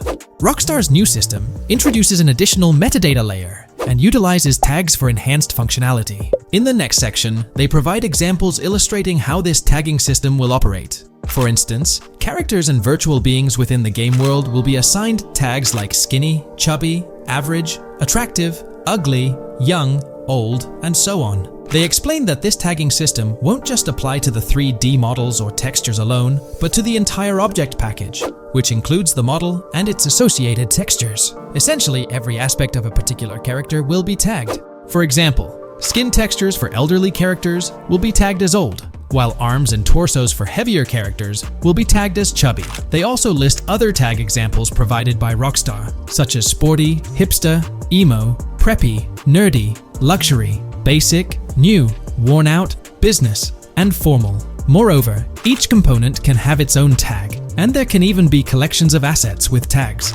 Furthermore, they explain that all these assets can be stored on servers for easy developer access via an application programming interface (API). Additionally, these assets can be stored in various formats like XML, limited text, binary encoding, relational databases, and others, depending on the developer's proficiency. The systems and methods of the present disclosure further advantageously use the metadata via a rule set layer that uses the metadata to increase the speed and efficiency of game rendering, world or scene creation, game script execution, and rendering fidelity. In particular, the rule set allows designers to add context to the tags and to control their use by setting rules for the asset usage and the asset's interaction with the game and other objects. These rules are unrestricted and can be used to provide a wide variety of different capabilities and restrictions for objects. Let's take a look at how these tags will be put into action. For instance, if a jacket object is created, a tag like additional top garment can be assigned to it. Then, during gameplay, certain rules might search for this specific tag to identify objects like jackets. Furthermore, in a cold setting, the character's health stat may decrease at a slower rate because the character stays warm with the additional top garment. Moreover, the additional top garment tag could enhance rendering efficiency. For instance, if a character wears a shirt underneath a jacket, the shirt occupies memory space. Since the shirt is mostly covered by the jacket, Rockstar plans to replace the full shirt with a smaller texture, only containing the visible parts under the jacket, thus conserving memory. The combination of tags and the rule set can also be used advantageously for procedural generation of game objects and environments. For example, a game scene could be created in a game script by calling assets based on tags, rather than calling the assets explicitly. For example, if the game scene called for virtual characters in a movie theater, the game designer could simply specify a need for predetermined X number of characters with casual dress. If the designer wanted a sci-fi movie playing at the theater, it might also call for a higher percentage than normal of characters tagged nerdy. The metadata rule set interface would interpret these general instructions at game runtime to randomly generate virtual characters fulfilling those needs. Additionally, this system offers increased efficiency. For instance, the entire character object doesn't need to be packaged before streaming to the GPU for processing. Instead, they can be generated directly on the GPU using existing model and texture assets. Of course, Rockstar aims to utilize as many preloaded GPU textures as possible, while maintaining a realistic variety in the scene. Moreover, this system allows them to control the number of preloaded textures used in a scene. For instance, more textures can be preloaded for complex scenes and fewer for simpler ones. The goal of this video is to provide an overview of the key aspects of this new system, so I won't delve into every example described in the patent. Turning to the details of the specified metadata, in a particularly advantageous embodiment, the following metadata is included for each model and texture: IDs, property tags, match tags, randomization restrictions, expression data, and optimization data. While this selection of metadata has been found advantageous, different groupings and subsets of these tags can be mixed and matched as needed to accomplish particular design goals without departing from the spirit and advantages of the present disclosed inventions. The uses, embodiments, and benefits of each of these fields are described as follows. These elements constitute the metadata, and while I won't delve into each one individually, they essentially represent the various tagging methods Rockstar employs to organize models and textures. These tags facilitate accurate and efficient filtering and sorting of assets within the virtual world. I trust this video provided you with an understanding of the tagging system Rockstar has devised. I'm personally excited about the potential for greater NPC variety in this vast world. Feel free to share your thoughts in the comments below. New scoop just dropped. GTA 6 gears up for the last leg of development, with Rockstar calling back its staff to the office full-time. This intel's straight from Bloomberg journalist Jason Schreier, fresh in his latest Bloomberg piece. Today, we're diving deep into what Schreier shared. Known as a trusted voice in the gaming sphere, let's unpack his insights. Let's not waste time any longer and dive right into Jason Schreier's article. Grand Theft automaker Rockstar Games asks workers to return to office 5 days a week. Rockstar Games, a division of Take-Two Interactive Software, will ask employees to return to the office 5 days a week beginning in April, as the video game maker enters the final stages of development on its next game, the hotly anticipated Grand Theft Auto 6. In an email to staff on Wednesday, reviewed by Bloomberg, Rockstar head of publishing Jen Kolber said the decision was made for productivity and security reasons. The company has faced several security breaches, including a massive dump of early footage from the new Grand Theft Auto and an early trailer that leaked in December. Kolber wrote that the company also found tangible benefits from in-person work. Making these changes now puts us in the best position to deliver the next Grand Theft Auto at the level of quality and polish we know it requires, along with a publishing roadmap that matches the scale and ambition of the game, she wrote. Return-to-office mandates have been a hot topic across various industries since the pandemic forced myriad employees to work from home. More recently, many employers have asked staff to return to the office for 2 or 3 days a week. A study last month found that remote work did not have an impact on productivity.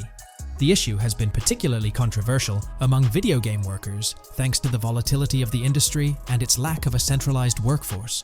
Many of 2023's biggest video game hits, such as Marvel's Spider-Man 2 from Insomniac Games, were developed remotely. Rockstar's in the final stretch of developing Grand Theft Auto 6, hinting at a possible early 2025 launch. With this, we might anticipate the release of a second trailer, along with screenshots and more teasers in the coming months. While fans rejoice, this could mean extra pressure for Rockstar Games staff. Stay tuned here for updates as Rockstar unveils more details about GTA 6. Are you geared up for the official start of GTA 6 marketing? Drop your thoughts below. The GTA 6 community has just found some major clues left by Rockstar Games, and it was under our nose the whole time. GTA 6's Trailer 1 revealed a ton of new things about the game off the bat, but recently, there's been even more developments that show off the GTA 6 main character story, Lucia. We learn a bunch of new things about her background, so if you're not interested in potential spoilers, this may not be the video for you. This information is directly from Rockstar Games, so this is the real deal. So getting into the details of Lucia's jail cell, let's focus on those newspaper clippings. I'll do my best to zoom in and enhance the image, but there are 2 distinct white clippings with black text. One of them appears to have a portrait, and I can only speculate that it might resemble a modern-day wanted poster. This could be showcasing the story of Lucia's alleged crime, accompanied by an image like a visual representation of what she's accused of. It's almost akin to a wanted picture that you'd find in a newspaper. This phenomenon isn't unheard of in real life. When people do something noteworthy or newsworthy, it's not uncommon for them to keep a record of it, like an article, and put it up on their wall as a sort of memento. It's like a snapshot of a moment in their life, even if it involves legal trouble. So Lucia might be preserving this particular newspaper clipping as a piece of her history, whether it's for sentimental reasons or perhaps as a reminder of the circumstances that led to her incarceration. Now let's broaden the scope a bit and draw comparisons to previous GTA protagonists. Take Michael DeSanta, for instance. His mansion has family photos on the walls. Franklin Clinton's house features similar personal touches. Even Trevor Phillips, in his trailer, has pictures that tell a story about his life. It's not just confined to the HD era. Even in the 3D era games, characters had their own way of leaving traces of their lives in their living spaces. This inclination to personalized living spaces is fascinating. In Lucia's case, the jail cell is an unexpected canvas for her personal story. It makes you wonder about her background, the choices she made, and the events that led her to that cell. Exploring these details could give us a deeper understanding of who she is and why she's in the predicament we find her in. Considering Lucia's attachment to those newspaper clippings, it raises interesting questions about her attitude towards her crimes. Perhaps she finds a sense of pride, or even enjoys the bit of notoriety or fame she's garnered from her actions. Keeping those clippings might be her way of cherishing the attention or recognition she's received. The prospect of spending a substantial amount of time in prison also suggests that it could involve more than just a brief cutscene, but potentially a series of missions within the jail environment. Now, shifting our attention to the picture above the bunk bed, it's a bit of a visual puzzle. While it's challenging to discern details, on the left side, there's a guy with a drink in hand, donning a white t-shirt. Next to him is a woman with voluminous hair, and in the foreground, there's another figure. This composition raises the question of whether these individuals could be Lucia's family. The dynamics and connections between characters are often crucial in unraveling the narrative of any GTA game. Acknowledging my limited knowledge about jail life, it's uncertain whether inmates generally have the privilege of keeping photographs with them as mementos. However, in this specific scenario, it appears that Lucia can. This might imply that the prison depicted isn't a maximum security facility, given the freedom for inmates to keep personal items. While the setting is far from casual, it offers a level of interaction and mobility, allowing inmates to go outside, engage in conversations, sit at tables, and soak in sunlight. The orange jumpsuits signify their status, but the absence of being handcuffed to the ground suggests a certain level of relative freedom. In this context, the allowance of pictures and photographs could offer an additional layer of insight into the characters and their personal connections, providing players with a unique perspective on Lucia's life, both inside and outside the jail cell. Taking a closer look at the latest image, which I've adjusted to bring out more details, there's another intriguing photograph. A guy in an orange shirt catches the eye, positioned alongside two women on the right.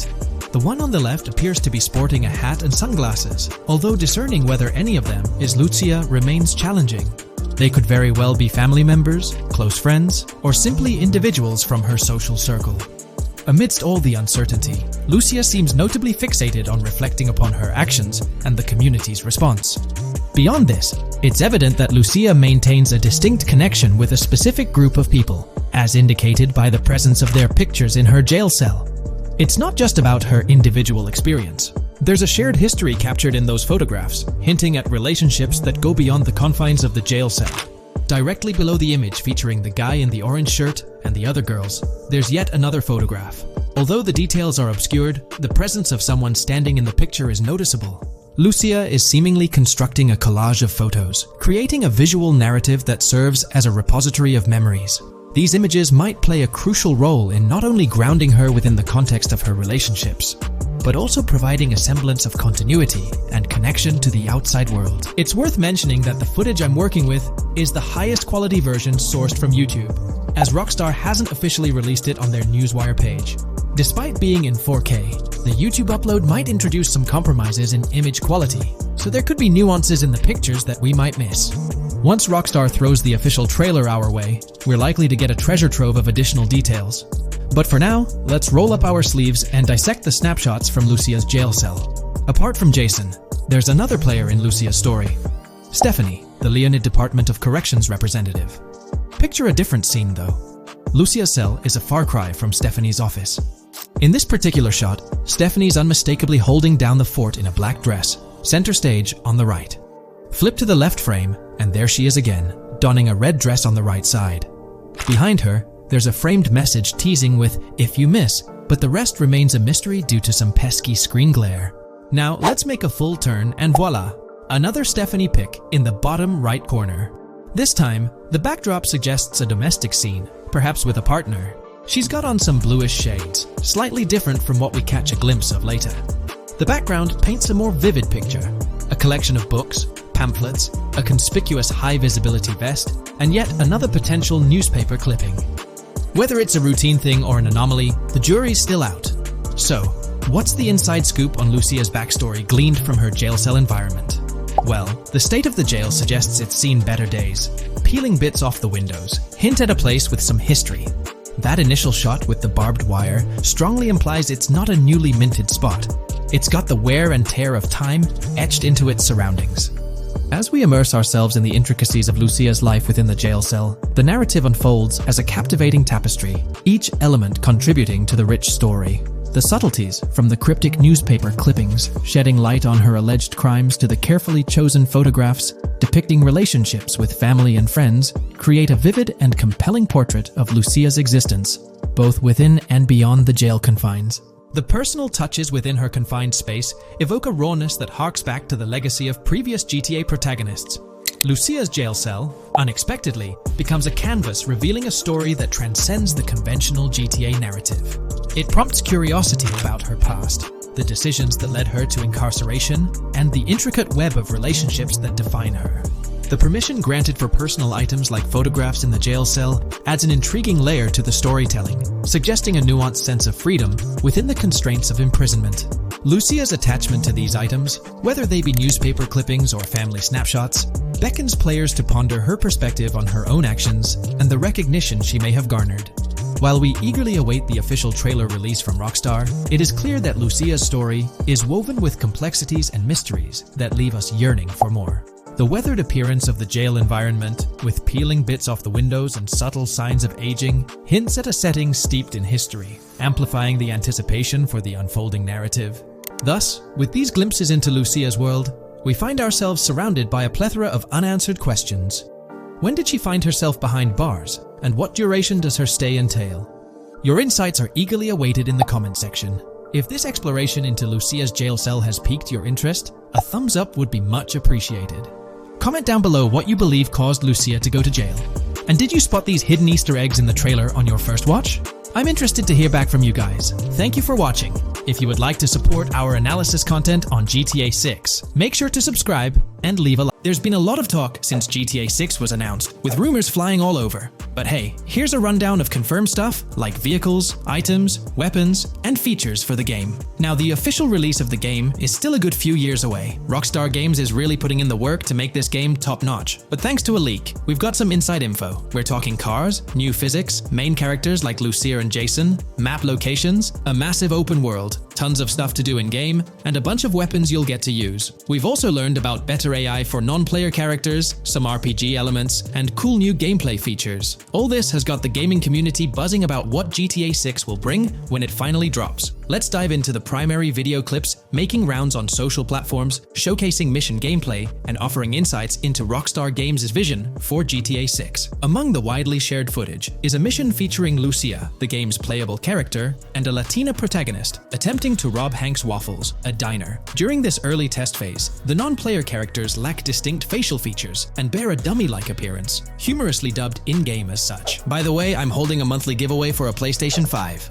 You just need to subscribe and you're entered. Now, back to the video. The NPC's responses are influenced by Lucia's aggressive actions, with various animations depicting the fear evoked by the robbery, akin to the dynamic NPC reactions seen in Red Dead Redemption 2. In the diner heist, Lucia has the option to aim her handgun at a hostage, providing players the choice to either rob or engage in hand-to-hand combat. Managing the hostage adds depth to criminal activities in the game. Jason, the white male protagonist, is also involved in the robbery, allowing players to interact with both characters during the encounter. Jason urges Lucia to act swiftly and escape without a trace, hinting at a relationship reminiscent of Bonnie and Clyde, aligning with previous leaks regarding the game's storyline. The character's appearance bears similarities to actors Eva Mendes and Ryan Gosling from The Place Beyond the Pines, though it remains uncertain if the narrative will mirror the movie's plot. Lucia and Jason appear to be in their late 20s, and the game incorporates a character-switching mechanism seamlessly activated through the controller's D-pad. As the police arrive, Lucia can menace another hostage, leading to a showdown with law enforcement outside. The intricate design of the outdoor area suggests a setting modeled after northern Florida, characterized by lush vegetation. As Lucia and Jason make their getaway, they rack up 2 wanted stars but avoid a shootout, deftly maneuvering around parked cars before commandeering a police cruiser. This early mission stage is apparent with tutorial-like cues, one highlighting improvements in police AI, where law enforcement remembers vehicles linked to illegal actions. The scene wraps up with Lucia driving the police car, Jason reassuring her of their ability to shake off the cops. However, their escape comes to an abrupt halt, with an unintended collision at an outdated car wash. The early footage reveals a minimap reminiscent of Grand Theft Auto 5, with icons possibly denoting missions from unfamiliar characters labeled WM and YJ. As they ascend to the VIP second floor, Dre interacts with DJ Tip, who appears irked by drink delays. A brief spat implies Tip's unpopular status. Dre moves on, and the clip ends. It's important to note that these clips depict early development stages, subject to changes throughout the game's progress. Another intriguing leak spills details on over 500 in-game events, encounters, and Easter eggs. While we can't cover them all, here are a few highlights. Various events like fishing, Satanist houses,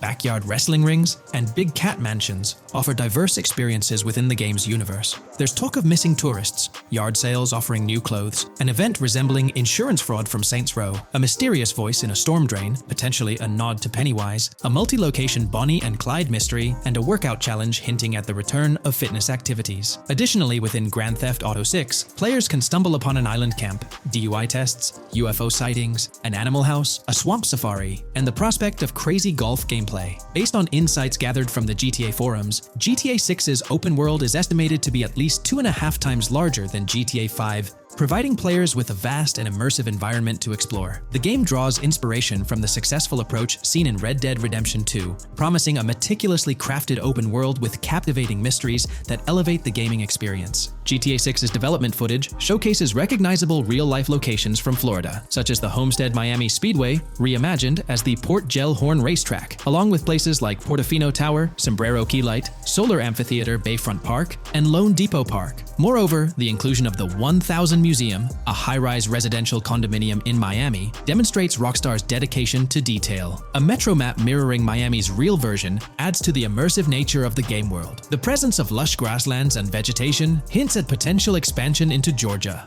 although this aspect remains speculative until officially confirmed. The Miami Beach Police Department's resemblance to the Vice City Neighborhood Police Station shows how Rockstar brings creativity into their world designs. Of course, with any early info, we're waiting for official confirmations to see how these elements fit into the final game. Until then, the mystery around Grand Theft Auto 6 will definitely keep fans excited for its release. Now, let's take a look at the primary locations featured in GTA 6. Ambrosia comprises Ambrosia Farms and the Tarmac. Bayside Copperhead, the Everglades, or Grass Rivers, Fairyland, and Fairyland Forest offer distinct settings. The Keys region includes East Key, Low Key, and additional spots like a garage, gas station, and liquor store. Lake Okeechobee encompasses a motel, prison, and racetrack, while Little Haiti, North Beach, and North Miami feature establishments such as gas stations, hideouts, and liquor stores. Port Gellhorn distinguishes itself with detailed spots like an abandoned building, basketball court, beach, bingo hall, bowling alley, car wash, fishing store, fruit stand, gas station,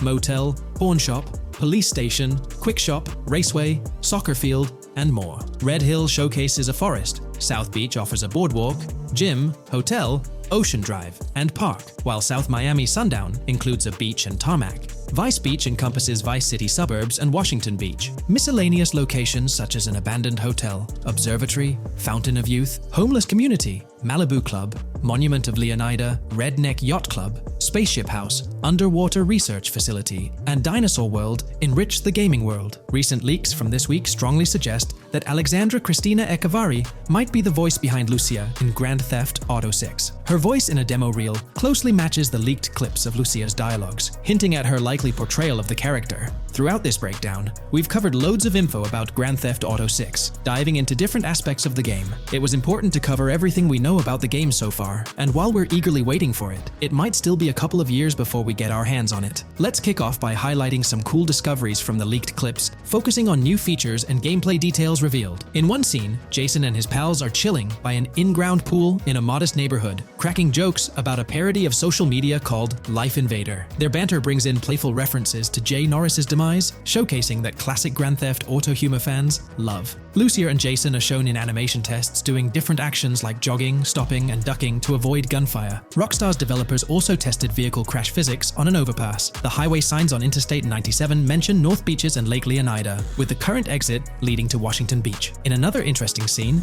Jason finds a shipping container filled with stacks of cash and a motorbike. Various development clips reveal tweaks being made to a vehicle's interior, hinting at potential new designs or customization options for players. Throughout the clips, interactions with NPCs in the open world are demonstrated, including characters taking selfies, which adds depth to the game's environment and immersion. There's a moment where Jason enters a gang member's territory and takes cover behind a truck, showcasing unique animations for characters reacting to being shot. A notable find in the clips is a jetpack, previously leaked by Tom Henderson, which is seen inside the Jack of Hearts Club. The game features parody social media logos like Snapchat, Instagram, and Life Invader. Characters also sport different hairstyles, with details like Lucia's visible bra under her shirt, adding realism. A new feature is the ability for players and NPCs to hold their guns sideways during combat, adding a different dimension to fights. Additionally, Jason is seen twirling his rifle in the air, while another character in a parking lot shoots at him with their pistol held sideways. The leaked clips also reveal early police AI testing, with NPCs showing better cover usage in shootouts. There's a scene where Jason holds up a diner worker with an assault rifle, and while there are dialogue options similar to Red Dead Redemption 2, they seem placeholder for now. Also, Jason's new ability to go prone is a fresh addition to the series. There's a scene in a thrift or antique shop that allows for robbery, potentially serving as a spot to sell stolen items, adding depth to the gameplay. Another feature borrowed from Red Dead Redemption 2 is the ability to pick up and carry bodies, which adds complexity to gameplay. Red Dead Redemption 2's influence can be seen in several other aspects of this game too. The game brings in several RPG elements, like managing food, drinks, sweat, fatigue, and even taming animals, giving players a deeper gameplay experience. References to mountain bike ramps and city bike rentals promise enjoyable cycling activities. The leaked clips mention a bunch of weapons, from firearms like pistols, shotguns, and rifles, to unusual ones like golf clubs, baseball bats, and crowbars. Players can also use equipment such as flashlights, binoculars, lockpicks, and more. Additionally, players can stay in motels and hotels, with the Kington Hotel being one of the options. There's even a pool party with live music for players to check out. References to the Everglades and wildlife like alligators, snakes, raccoons, and birds suggest diverse environments to explore.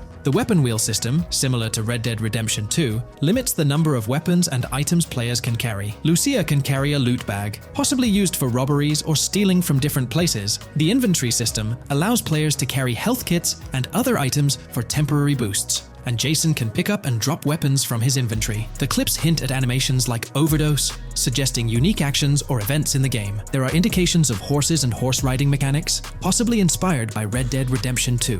The open world is full of accessible places, including motels, metro stations, restaurants, pawn shops, and supermarkets. Little details like grabbing a gumball from a quick shop machine add to the overall vibe. A cool feature is the ability to shoot while swimming, adding a new layer to combat situations. All these diverse and interesting elements together promise an immersive and fun gaming experience in Grand Theft Auto 6. Let's dive into the cars of GTA 6. Shout out to the GTA forums for putting together this info. You can find links below to join the discussions. There's a bunch of confirmed vehicles. We're talking the Blista Compact, Ocelot Locust, and a car that looks like an early 90s Buick Skylark. Then there are some new cars without official names, like a 90s Chevy Caprice, a Chevy Malibu from 2016 onwards, a Chevy Sonic, and a Honda Accord from 2018 to 2022. And you know how Rockstar rolls, they'll give these cars their own funny names like they always do. There's more on the list too. Albany Primo, Benefactor Shafter LWB, a mix of Ford Explorer and Tahoe from the 90s or 2000s, a Toyota RAV4 from 2018 onwards, with a mix of Lexus NX style, and a Mercedes Grill, Pegassi Tauros, a 1980s Jeep CJA Scrambler, a 5th Gen F150, a G20 conversion van, a Brute Camper, Vapid Speedo, HV Mixer, Metro Mover, D-Class Sheriff SUV, Mobatsu Sanchez Livery, Nagasaki Street Blazer, a 1970s Ford Ranchero, a 1971 Buick Estate, an Albany Emperor, D-Class Turbo Sabre, Yoga Classic, the Contender, and Sadler. Moreover, gamers can anticipate a range of vehicles in Grand Theft Auto 6, including the Slam Van Pickup,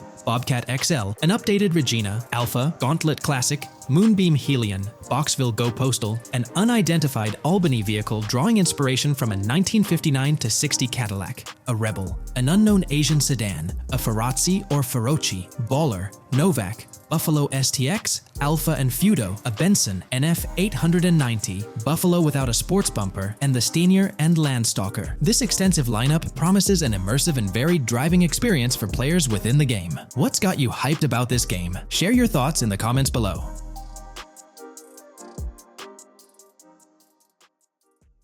Today's video dives into the NPC AI patent, focusing on virtual navigation in Grand Theft Auto 6. This patent sheds light on the intricacies of in-game traffic, promising a heightened level of realism compared to previous iterations. We'll explore the notable enhancements Rockstar has implemented, creating a more sophisticated system that elevates the gaming experience. By examining various sources, we aim to provide a comprehensive overview of this navigation system, offering insights into what Rockstar has in store for NPC navigation in GTA 6. Let's delve into the details of this intriguing patent. System and method for virtual navigation in a gaming environment. Let's break down this patent for a moment. Essentially, it gives us insight into how non-playable characters operate within the game environment. They explain that NPCs' actions are controlled through artificial intelligence, allowing for real-time decision-making based on preset algorithms. In many systems, this is achieved through nodes and links, where each node contains important data that influences NPC movement. For example, in a game involving vehicles, this data could include factors like vehicle speed, lane width, road type, and number of lanes. Now, these nodes are essentially waypoints that NPCs follow to navigate from one point to another. In simpler sections of the road, these nodes might be connected linearly, guiding NPCs straightforwardly. But in more complex areas, like junctions, the nodes become more intricate. Take a basic intersection, for instance. A vehicle approaching it would have several exit options, leading to a branching network of nodes. In older systems, like the one used in GTA 5, NPCs might make decisions at these junctions based on simple rules, sometimes leading to behaviors that seem a bit random. However, this conventional method has its limitations, especially when it comes to handling various factors like weather conditions, changing lanes, parking cars, or anticipating road exits. In these situations, the old system could falter, as NPCs might not adapt well to the dynamic environment. One downside of the node-based system is its limited capacity to replicate real-life factors that humans naturally consider. Another drawback is its constraint in automating NPCs effectively. Due to memory and processing limitations, only a set number of NPC-controlled cars can be spawned in the game. Naturally, players crave a more immersive experience with a greater number of NPC-controlled cars on the road. Moreover, in conventional systems, NPCs often repeat the same actions, and some may even disappear as players get closer to them. Additionally, in GTA 5, the system relies on local traffic avoidance for NPCs to steer clear of collisions. This means that NPCs continuously scan their immediate surroundings each frame for any obstacles like vehicles, pedestrians, or objects. Using a front-facing polygon, they gather data about the road layout and calculate the optimal steering angle to dodge obstacles or stay on the road. It's worth noting that this process occurs independently for each frame, without any reference to previous frames. This results in slower detection, as the system may not recognize a road blockage promptly.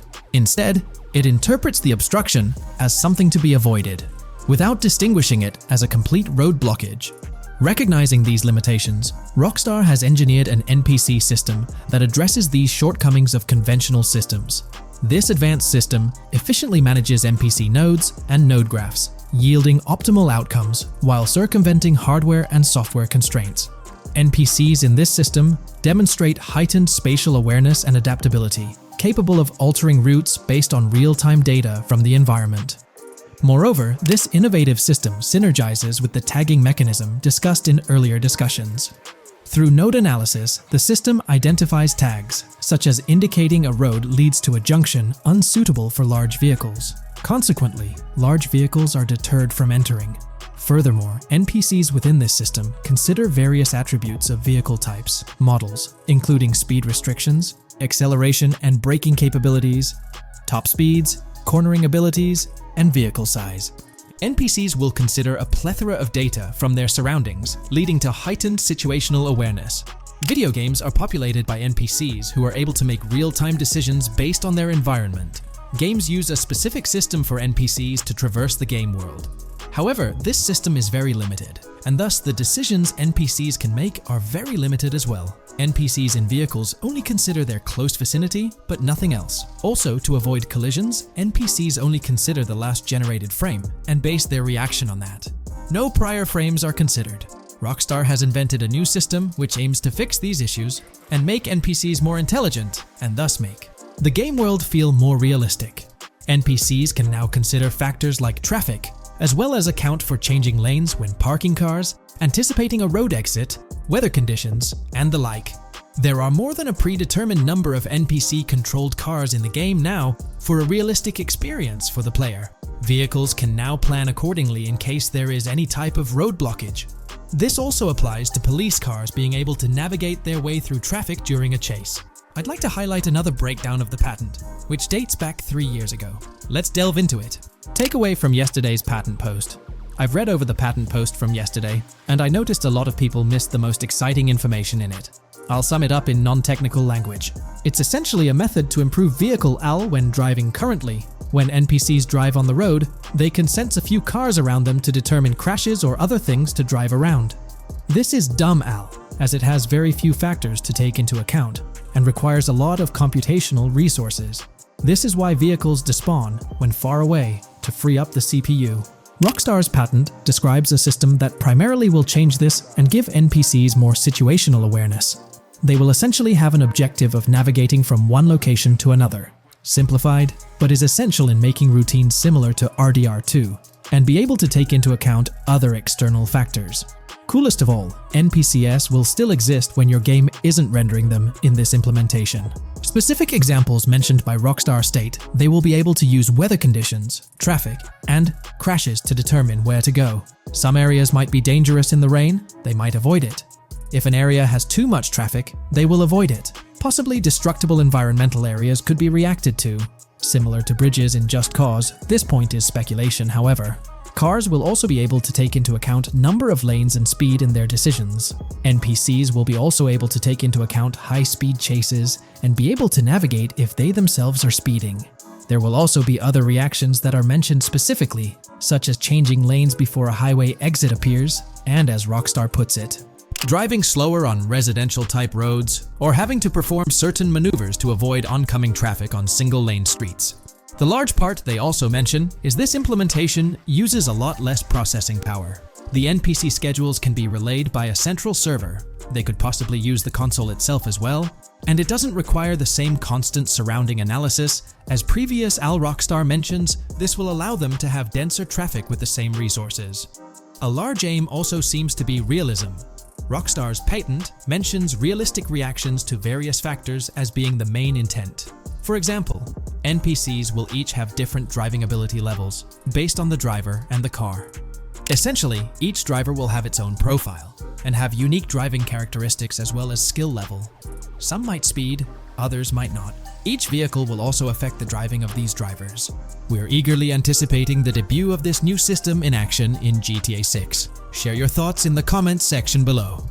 GTA 6 has been announced, and it's caused a whole bunch of rumors to swirl around. We've got a list of stuff that's actually confirmed for the game, so let's dive in. Now, the game isn't coming out anytime soon. Rockstar Games is still working hard on it, but thanks to some leaks, we've got some inside info on what to expect. We're talking vehicles, game physics, and the main characters, Lucia and Jason. Plus, we've got details on the map, the huge open world, activities, and all the weapons you can play with. There's also a bunch of cool stuff going on with NPC AI, RPG elements, and some new gameplay features. People are pretty hyped about all this, and they're chatting up a storm about what GTA 6 is going to be like. Now let's check out the vehicles in the game. The GTA forums did a solid job gathering this info, so shout out to them. So we've got confirmed vehicles like the Blista Compact, Ocelot Locust, and something that looks like a 90s Buick Skylark. By the way, I'm holding a monthly giveaway for a PlayStation 5. You just need to subscribe and you're entered. Now, back to the video.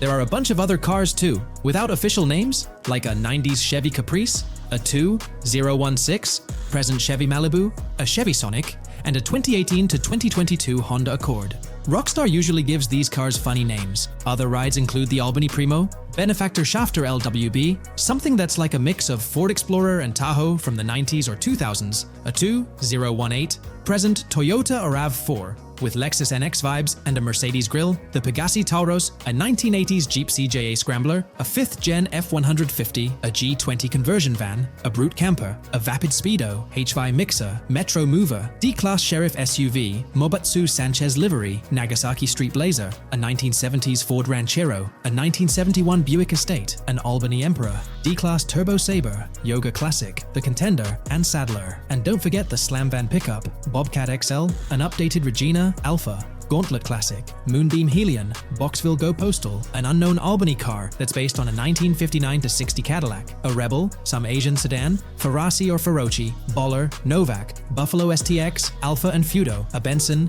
NF 890, Buffalo with no sports bumper, and the Stanier and Landstalker. With all these vehicles, GTA 6 is going to be quite the ride. Now let's talk about some gameplay clips making the rounds on social media. They give us a sneak peek at missions and what Rockstar is up to. One clip shows Lucia, our main character, trying to rob a place called Hank's Waffles, a diner. In this early test, the non-player characters look kinda generic and are jokingly called dummies in the game. The NPCs react to Lucia's aggressive moves, and their animations show they're pretty freaked out, kind of like what we saw in Red Dead Redemption 2. During the robbery, Lucia can aim her gun at a hostage, giving you the choice to rob or have a face-off. Taking a hostage adds some spice to the crime. Jason, the other protagonist, is there too, and you can interact with both characters during the heist. Jason pushes Lucia to hurry up and make a clean getaway, hinting at a Bonnie and Clyde style partnership, which lines up with earlier leaks about the game's story. People are even saying that Lucia and Jason look like Eva Mendes and Ryan Gosling from the Place Beyond the Pines movie, but we're not sure if the game's story will follow a similar path. Lucia and Jason look like they're in their late 20s. You can switch between them in the game using the controller's D-pad. When the cops show up, Lucia can threaten another hostage, and it leads to a face-off with the police outside. The outdoor area looks like it's inspired by northern Florida with all the greenery. While trying to escape, Lucia and Jason rack up 2 wanted stars, but instead of a shootout, they skillfully maneuver through parked cars and hijack a police cruiser. You can tell it's an early part of the game from the tutorial-like prompts, including one about the police getting smarter and remembering cars involved in crimes. The clip ends with Lucia driving off in the stolen police car, and Jason assures her they can shake the cops. But their getaway ends with an accidental crash at an old car wash. In the next mission,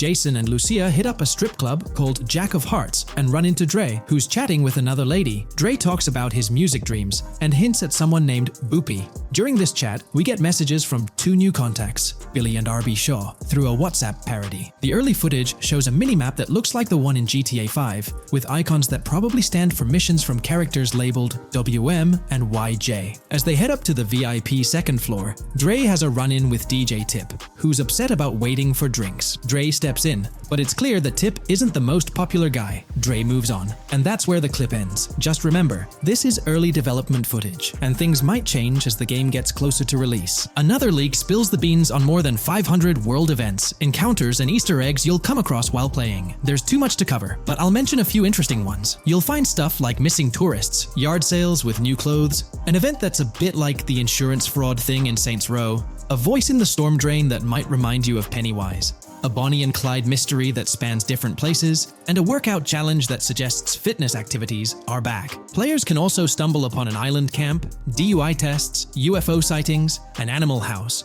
a swamp safari, and even the possibility of playing some crazy golf. There's a hint that the basketball court might be back too. Events like fishing, Satanist houses, backyard wrestling rings, and mansions with big cats offer a bunch of different experiences in the game world. Now, let's talk about the main locations in Grand Theft Auto 6. Ambrosia has Ambrosia Farms and the Tarmac. Bayside Copperhead, the Everglades or Grass Rivers, Fairyland and Fairyland Forest offer different environments. The Keys region includes places like East Key, Low Key, and spots like a garage, gas station, and liquor store. Lake Okeechobee has a motel, prison, and racetrack, while Little Haiti, North Beach, and North Miami come with places like gas stations, hideouts, and liquor stores. Port Gellhorn offers a variety of spots to explore, like an abandoned building, basketball court, beach, bingo hall, bowling alley, car wash, fishing store, fruit stand, gas station, motel, pawn shop, police station, quick shop, raceway, soccer field, and trailer park. Red Hill has a forest, South Beach features a boardwalk,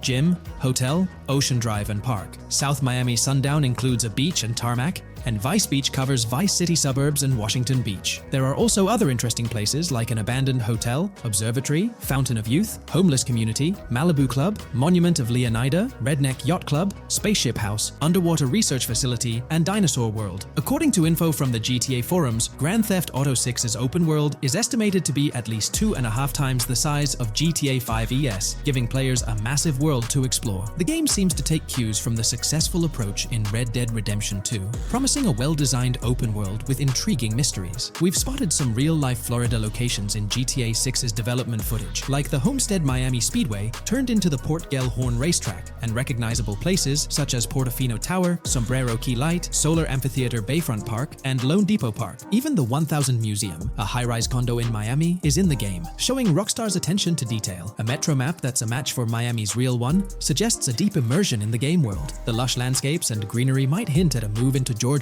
but that's just speculation until we get official word. Details like the Vice City Neighborhood Police Department resembling the Miami Beach Police Department show Rockstar's creativity and world design. As always, we're waiting for official announcements to see how all these elements come together in the final game. Until then, the mystery of Grand Theft Auto 6 keeps fans excited. There's a recent leak suggesting that Alexandra Christina Echevarri could be the voice behind Lucia in Grand Theft Auto 6. Her voice from a demo reel seems to match up with Lucia's leaked dialogue. We've covered a ton of info about Grand Theft Auto 6, from gameplay details to new features. It's important to remember that the game might still be a couple of years away from release, so we'll have to be patient. Now, let's dig into some interesting findings from the leaked clips. We see Jason and his pals hanging out by an in-ground pool in a lower-income neighborhood, cracking jokes about a parody of social media called Life Invader. It's all about brain downloading and poking fun at Jay Norris's demise. Classic Grand Theft Auto humor. The leaked clips also give us a peek into early police AI testing, showing NPCs using cover better during gunfights. In one scene, Jason robs a diner worker with an assault rifle, and we see some dialogue options that look like they're from Red Dead Redemption 2, but they might just be placeholders. Jason's new ability to go prone is a fresh addition to the franchise, and a scene in a thrift or antique shop hints at the option for robbery, maybe even a place to sell stolen items, which adds depth to the gameplay. There are animation tests for Lucia and Jason, doing stuff like jogging, stopping, and ducking to avoid gunfire. Rockstar's developers also tested vehicle crashing physics, with a car driving over an overpass. Highway signs mention North Beaches and Lake Leonida on Interstate 97, with the current exit leading to Washington Beach. In another scene, Jason stumbles upon a shipping container full of cash and a motorbike. Various development clips show changes to the inside of a vehicle, suggesting new vehicle designs or customization options for players. Throughout the clips, there are various interactions with NPCs in the open world, like characters taking selfies, which makes the game's world feel more immersive. Another mechanic borrowed from Red Dead Redemption 2 is the ability for characters to pick up and carry bodies, adding depth to the gameplay. We also see other influences from Red Dead Redemption 2 in different aspects of the game. The weapon wheel system is similar to Red Dead Redemption 2 with limited weapons and items you can carry. Lucia has a loot bag that might be used for robberies or stealing stuff from different places. The inventory system lets players hang on to health kits and other items for temporary buffs,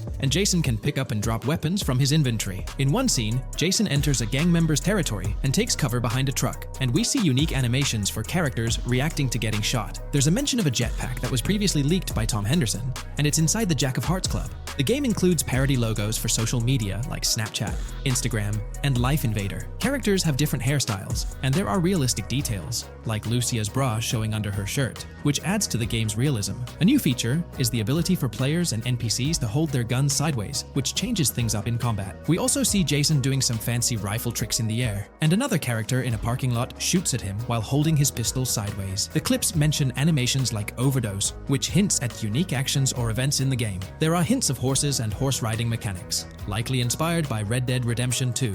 The open world is packed with places to explore, like motels, metro stations, restaurants, pawn shops, and supermarkets. Small details like being able to get a gumball from a quick shop machine add to the overall experience. The game adds RPG elements, like managing food, drinks, sweat, fatigue, and even taming animals, which gives players a deeper gameplay experience. There are references to mountain bike ramps and city bike rentals, promising fun cycling activities. The leaked clips talk about loads of weapons, from regular firearms like pistols, shotguns, and rifles, to unusual ones like golf clubs, baseball bats, and crowbars. Players can also use tools like flashlights, binoculars, and lockpicks. Players can stay in motels and hotels, with the Kington Hotel as one option. There's even a pool party with live music for players to attend. References to the Everglades and wildlife like alligators, snakes, raccoons, and birds hint at diverse and unique environments to explore. A cool addition is the ability to shoot while swimming, which adds a new twist to combat situations. With all these elements, Grand Theft Auto 6 promises to be an immersive and engaging gaming experience. In today's video, I'll be discussing the recent developments in the GTA 6 mapping project. We'll delve into the latest additions, including new locations featured in Trailer 1, adjustments to existing locations, refinements in certain areas, and exciting discoveries from the latest trailer, such as the yacht interior, surfboards, Princess Robot bubblegum, and more. Let's start by examining the mapping project itself. It's been some time since our last update on this front, and there have been notable changes to the map since then. This iteration represents the most recent version of the GTA 6 mapping project, spearheaded by Dupees 0R. Below, you'll find a roster of individuals who have contributed to this endeavor, and it's worth noting that this list has been recently updated. This project stands as the largest and most comprehensive effort within the fan community, with the goal of predicting the map of GTA 6 as accurately as possible prior to its official unveiling. DuPZ0R mentioned that there's still an extensive list of elements to incorporate and modify, but for now, this update suffices. Anticipate further alterations to the map in subsequent updates. This iteration represents the latest version of the GTA 6 mapping project. Notable adjustments have been made to the legend and the manner in which various elements are annotated on the map. All markers now include viewing cones to indicate their general viewing direction. However, it's important to note that the angle of these cones is merely symbolic. Additionally, speculative location markers have been updated with red outlines to differentiate them from non-location markers. Furthermore, coordinate markers now display their corresponding clip names for easier identification. Changes have also been made to the naming conventions in the key section. For instance, you'll notice that the markers now include the names of the clips they are derived from. Let's delve into the alterations specific to Vice City. The angles of Rock Ridge and Stockyard have been tweaked to align with calculations/evidence and to better match the coordinates. By observing the outlines, you can see that both the Rock Ridge and Stockyard areas have been subtly adjusted, ensuring a more cohesive layout. There's a noticeable improvement in alignment. A notable update to the map is this section here. Previously, absent features have been incorporated from the edges of one of Rockridge's mini-maps, and adjustments have been made to the water's edge in that vicinity, now depicted in dark green to indicate the genuine boundaries of this section of the Vice River. Additionally, several buildings in the Rockridge area have been identified, including the Rockridge Community Research Center, Miami Police Department, Venture Apartments, Orange and Pink, 7071 Warren Thacker Manor, inspired by Martin Fine Villa, Palace Cafe and Diary, all sourced from leaks. Furthermore, there are 2 speculative markers outlined in red, representing locations from the trailer. One in Rockridge is speculated to be the Hammer Hamlet Ladies location, while the other marks the high roller scene from the trailer. You can find the timestamps for both scenes on the map. Updates have been made to the route of the I-404, incorporating new evidence. This includes adjustments in Vice Beach and the positioning of the road near Rockridge. Notably, there have been alterations to the highway section near the airport. Additionally, speculative terrain and building positions in Washington Beach have been revised to align more closely with the evidence. Changes have been made to the shapes and locations of the Ritz-Carlton Bal Harbour, Akoya condos, and Jade Ocean condos. Furthermore, alongside the speculative road and landmass in the Bayfront Heights area, the Y Vice City and Gate/Continental hotels have been included in the Vice Beach vicinity. Additionally, several minor adjustments and fixes have been implemented. Regarding the Vice Beach area, there have been additions of new buildings supported by recent evidence. These include 200 Ocean Drive, 260 Ocean Drive, 1043 Washington Avenue, Beach Park Hotel, and Council Towers North. Moreover, over at Brickell Key Island, 2 new buildings, Brickell Key 1 and Brickell Key 2, have been introduced. Additionally, corrections have been made to the names of the Tequesta Point locations, accurately reflecting their respective positions. Now, let's shift our focus away from Vice City. Firstly, an error regarding St. Joseph has been rectified. Previously labeled in purple, it should have been marked in red to signify that this name hasn't been confirmed in the leaks, but is either speculative or based on real-life data. Moving westward towards Port Gellhorn, there have been notable additions to the leaked industrial area opposite the state prison, along with improvements to the prison itself. Several speculative structures, highlighted in red, including a water tower and industrial buildings, have been incorporated, along with a cell tower across from the prison.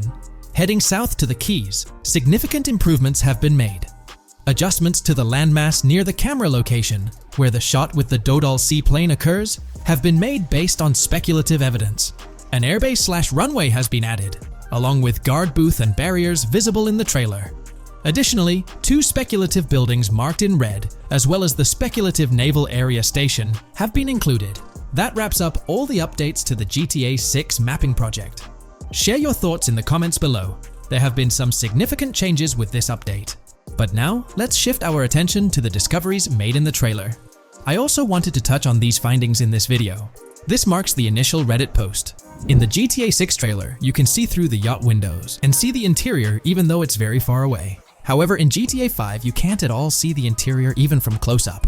We will probably get inside the yacht and maybe even houses, or at least see inside it. In the shot of the Venetian island, it's evident that there will be a high density of yachts.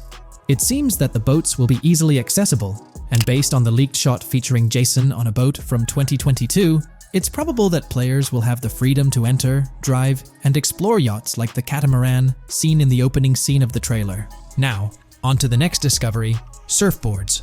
Know a lot of people been talking about surfing, and while there's still nothing indicating it being an interactive minigame, surfboards are in-game and seen in the trailer. Surfboards were in 5, but only on the tops of certain cars, and a few static ones sat the beach. What do you all think? Will surfboards act as decorations like they were in 5?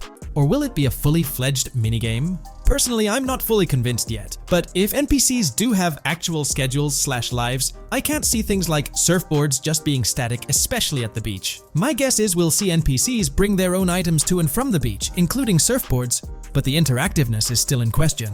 From the leaks, there hasn't been any information indicating that surfing will be an interactive activity in the game. Nonetheless, there have been numerous articles discussing this possibility, like the one mentioned here. Major GTA 6 leak allegedly hints at surfing to debut in series. The upcoming GTA 6, officially untitled, leaks are becoming more frequent and interesting, with a recent one revealing that the upcoming title will include new water sports, such as surfing. According to a report by the Dexerto gaming website, A leaker named Alix Venturas revealed on Twitter that Rockstar Games plans to improve the water physics in Grand Theft Auto 6 and will introduce several water-based activities. While the gaming studio has not officially commented on the leak, players are convinced, given that Grand Theft Auto 6 will almost certainly feature Vice City, a fictional version of Miami, Florida, known for its beaches and water activities.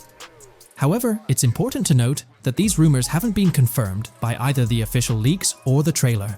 It remains to be seen whether these surfboards will merely serve as decorations. Now, on to the next and final discovery I'd like to highlight in this video, which might just be your favorite. Princess Robot Bubblegum is confirmed to be in GTA 6. Just like the Righteous Slaughter game series, Princess Robot Bubblegum is seen on a shirt, and will most likely return with more episodes. The series originally appeared in The Ballad of Gay Tony, and again with more episodes in GTA 5, making this the third appearance. If you haven't been following the latest news on GTA 6 over the past year, you might be surprised by how much information has emerged. Here's a comprehensive update on everything we currently know about GTA 6. We have details about a wide array of items and tools featured in GTA 6. These include the auto dialer, binoculars, immobilizer bypass, cutoff tool, painkillers, pool cue, trauma kits, golf driver, food and drink, golf putter, USB drive, golf iron, crowbar, golf wedge, torch, jammer, duffel bag for looting, cigarettes, and a loot backpack. Let's discuss the game engine. Developers have made significant enhancements to the Euphoria physics engine, improving ragdoll physics and overall game mechanics compared to GTA 5. Now let's discuss the multiplayer aspect.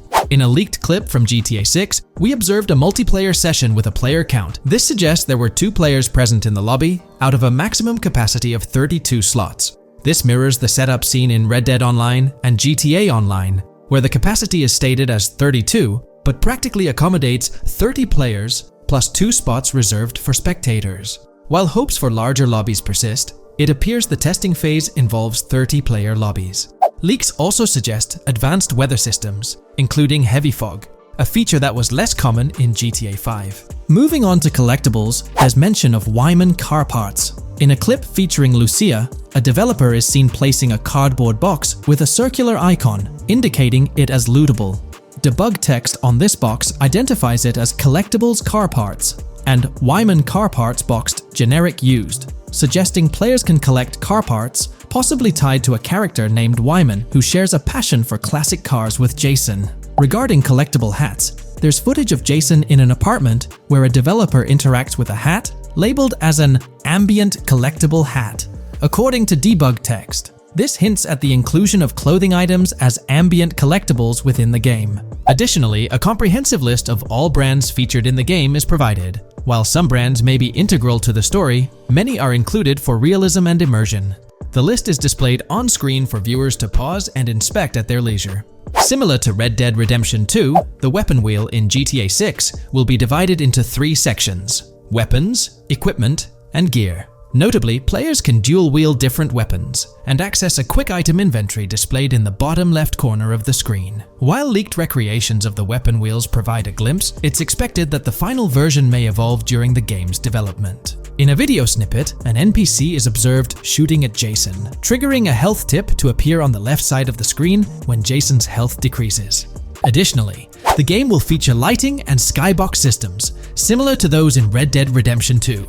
Promising improvements such as volumetric clouds and better lighting effects. Speaking of criminal activities, noteworthy events include the Hank's Waffles heist, where Jason and Lucia pull off a daring robbery. Other clips suggest Jason possesses an ability to perceive through walls. Additionally, there are events focused on searching vehicle trunks, which may yield valuable items or nothing at all. Lastly, delivery and pickup warehouse events are mentioned for Port Gellhorn, though specific details are still unclear. When it comes to accessible buildings, GTA 6 offers a wide range, including the Malibu Club, a pawn shop, Jack of Hearts Club, supermarkets, bars, restaurants, apartments, and laundromats, all enriching the immersive experience. Players will also have the ability to command the other character during a robbery. In leaked footage, a prompt advises players to either check in with Jason or hold for more options, indicating the potential to issue commands to your partner during a heist.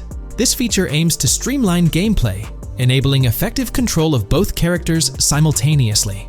Unlocking doors and gates is also demonstrated, as shown in a video featuring Jason in the San For-San area. Debug text indicates locked door panels, suggesting the necessity to unlock specific entry points. In addition, a new police system called Time Until Cops Dispatch has been implemented. Now, when you commit a crime, the police won't immediately arrive. Instead, you'll have a brief window to evade capture before law enforcement begins to converge on your location. Security cameras play a role in surveillance, but their function differs from GTA Online. Instead of instant detection, there's a detection meter similar to games like Payday 2 or 3. As the meter fills up, you must break line of sight within a certain time frame to avoid detection. Players also have the ability to restrain NPCs using zip ties, as seen in leaked footage. This feature enhances the realism of robberies, offering greater control over the situation.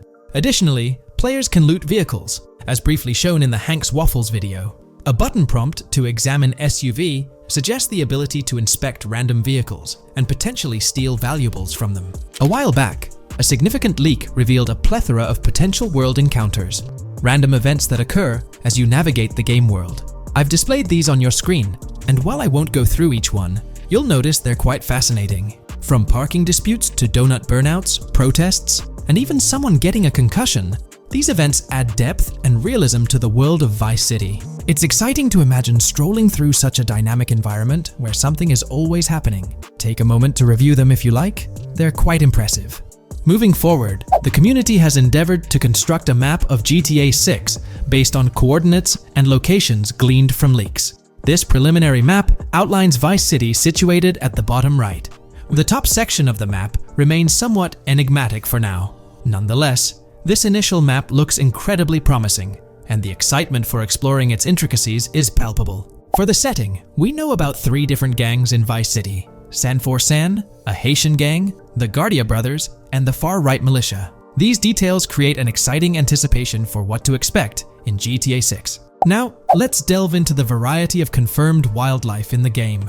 Players can expect encounters with snakes, seagulls, skunks, raccoons, alligators, wading birds, squirrels, southern leopard frogs, crayfish, lizards, skunk apes, pigeons, opossums, and even whales. While these are the animals confirmed so far, we anticipate discovering more upon the game's release. These are the species we're aware of at present. Fences in GTA 6 are not just physical barriers to jump over or drive through. They are individuals involved in illegal transactions within the game. Acting as middlemen, these characters buy illegal items from players to resell them to others. Now, let's explore the AI witness system and police recognition feature, which are notably significant. In the Hank's Waffles robbery video, beneath the wanted level stars, there's a mention of full description, suggesting that witnesses can provide detailed information about you. This implies that once identified, the police will recognize you. When Lucia enters a police vehicle, there's initially no vehicle description, but this quickly changes to a full vehicle description. This indicates that law enforcement will possess detailed information about your vehicle. Moreover, the text warns that any vehicle seen entering will be noted by the authorities.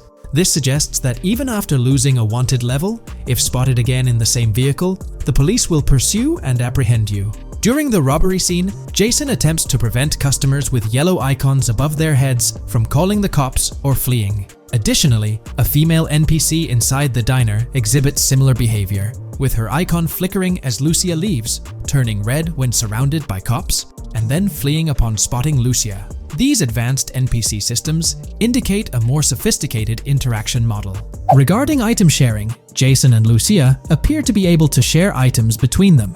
For instance, in one clip, Jason steals items from containers, keeping some for himself while sharing others. Regarding sound design, it's no surprise that GTA 6 will feature more realistic soundscapes. Weapon sounds are crisper and more authentic, with increased volume for a more immersive experience. The impact of bodies hitting the floor will have a deeper thud, creating a more visceral effect. Police sirens will reverberate off buildings and environmental elements more realistically, while the sound of items will vary depending on the surroundings. For instance, if you're in a shipping container, sounds will echo more, adding depth to the auditory experience. Overall, these sound enhancements aim to emulate real-life scenarios more accurately, contributing to the game's realism.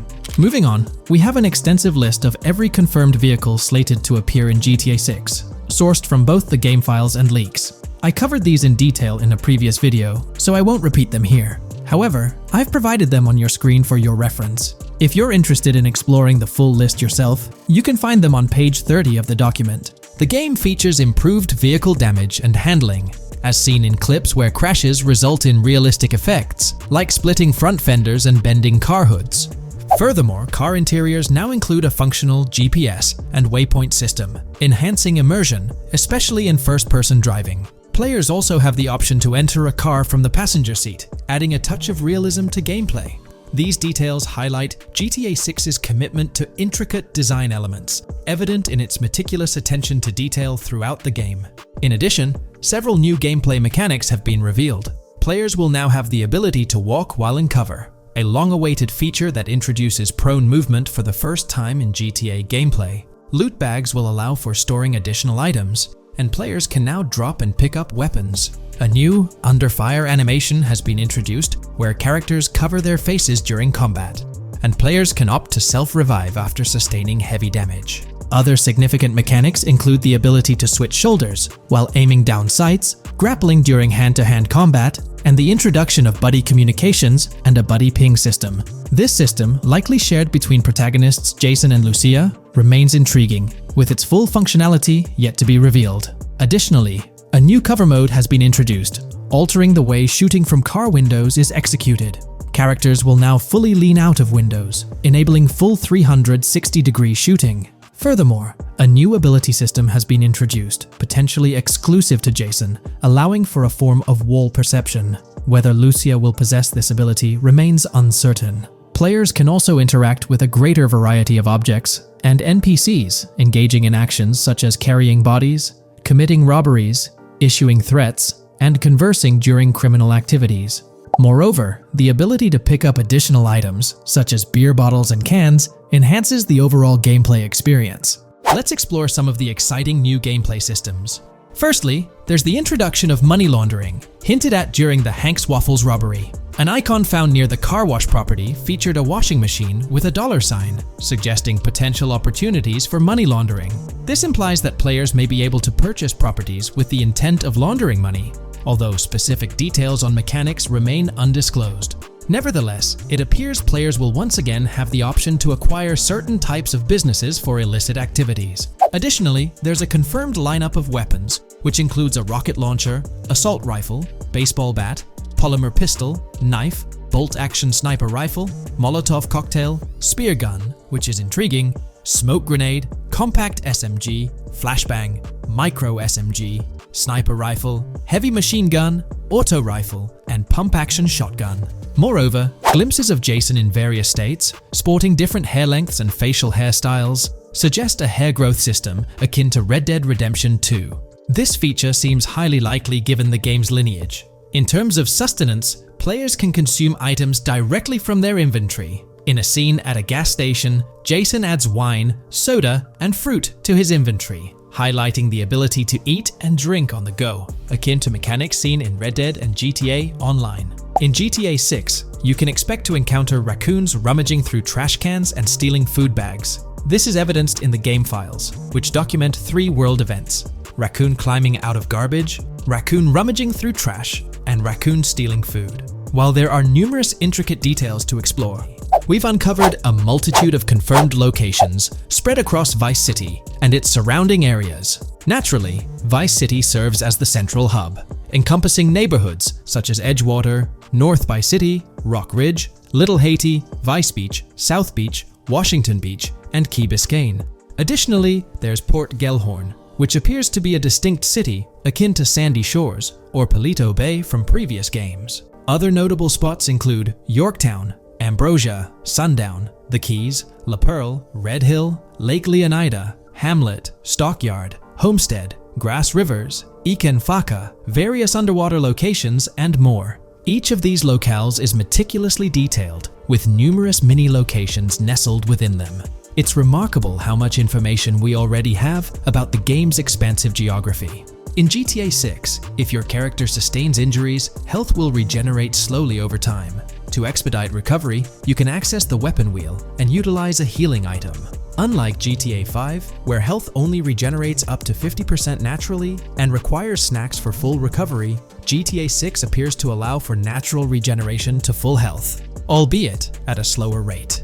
While not officially confirmed, it's implied that using a medical item will accelerate this healing process. Regarding open-world activities, there are 7 confirmed activities thus far: dice, golf, fishing, races, adventuring, shipments, and delivery van events. A video showcases a delivery van event near the industrial area of Port Gellhorn, featuring active security cameras that add complexity to potential heists. 2 distinct event types mentioned in the events list are Pragmatic Cool and Chaotic Romantic, introducing a new event type called Cop Trap, strategically placed in various locations across the map. The confirmed locations are displayed on your screen, indicating that law enforcement will deploy different tactics to apprehend you. Next, let's explore the array of new features spanning 2 full pages. Firstly, an enhanced AI system is showcased in a video, where enemy AI targets Lucia once she turns around. These adversaries demonstrate improved decision-making, adapting their shooting tactics dynamically based on the situation. Notably, they adjust their positioning relative to nearby objects, aiming to avoid frustrating head-glitching tactics. Additionally, they display more tactical behaviors, such as lowering their profile during reloads and employing lateral strafing while firing. NPC behavior has also undergone enhancements, with AI groups no longer wandering individually, but moving in clusters, reminiscent of the dynamics seen in Red Dead Redemption 2. This is evident in a video where Lucia encounters a group of tourists engaged in conversation as they pass by. This enriches pedestrian interactions beyond the independent roaming seen in GTA 5, now featuring diverse groups and even couples strolling together, enhancing the game's realism. A new gameplay feature allows players to surrender to the police during a robbery, introducing an intriguing dynamic with consequences yet to be fully revealed. Additionally, players can purchase gumballs from vending machines, potentially serving as a health boost, although specific effects remain speculative. Similar to GTA 5, your character's attire will accumulate dirt over time, adding a layer of realism.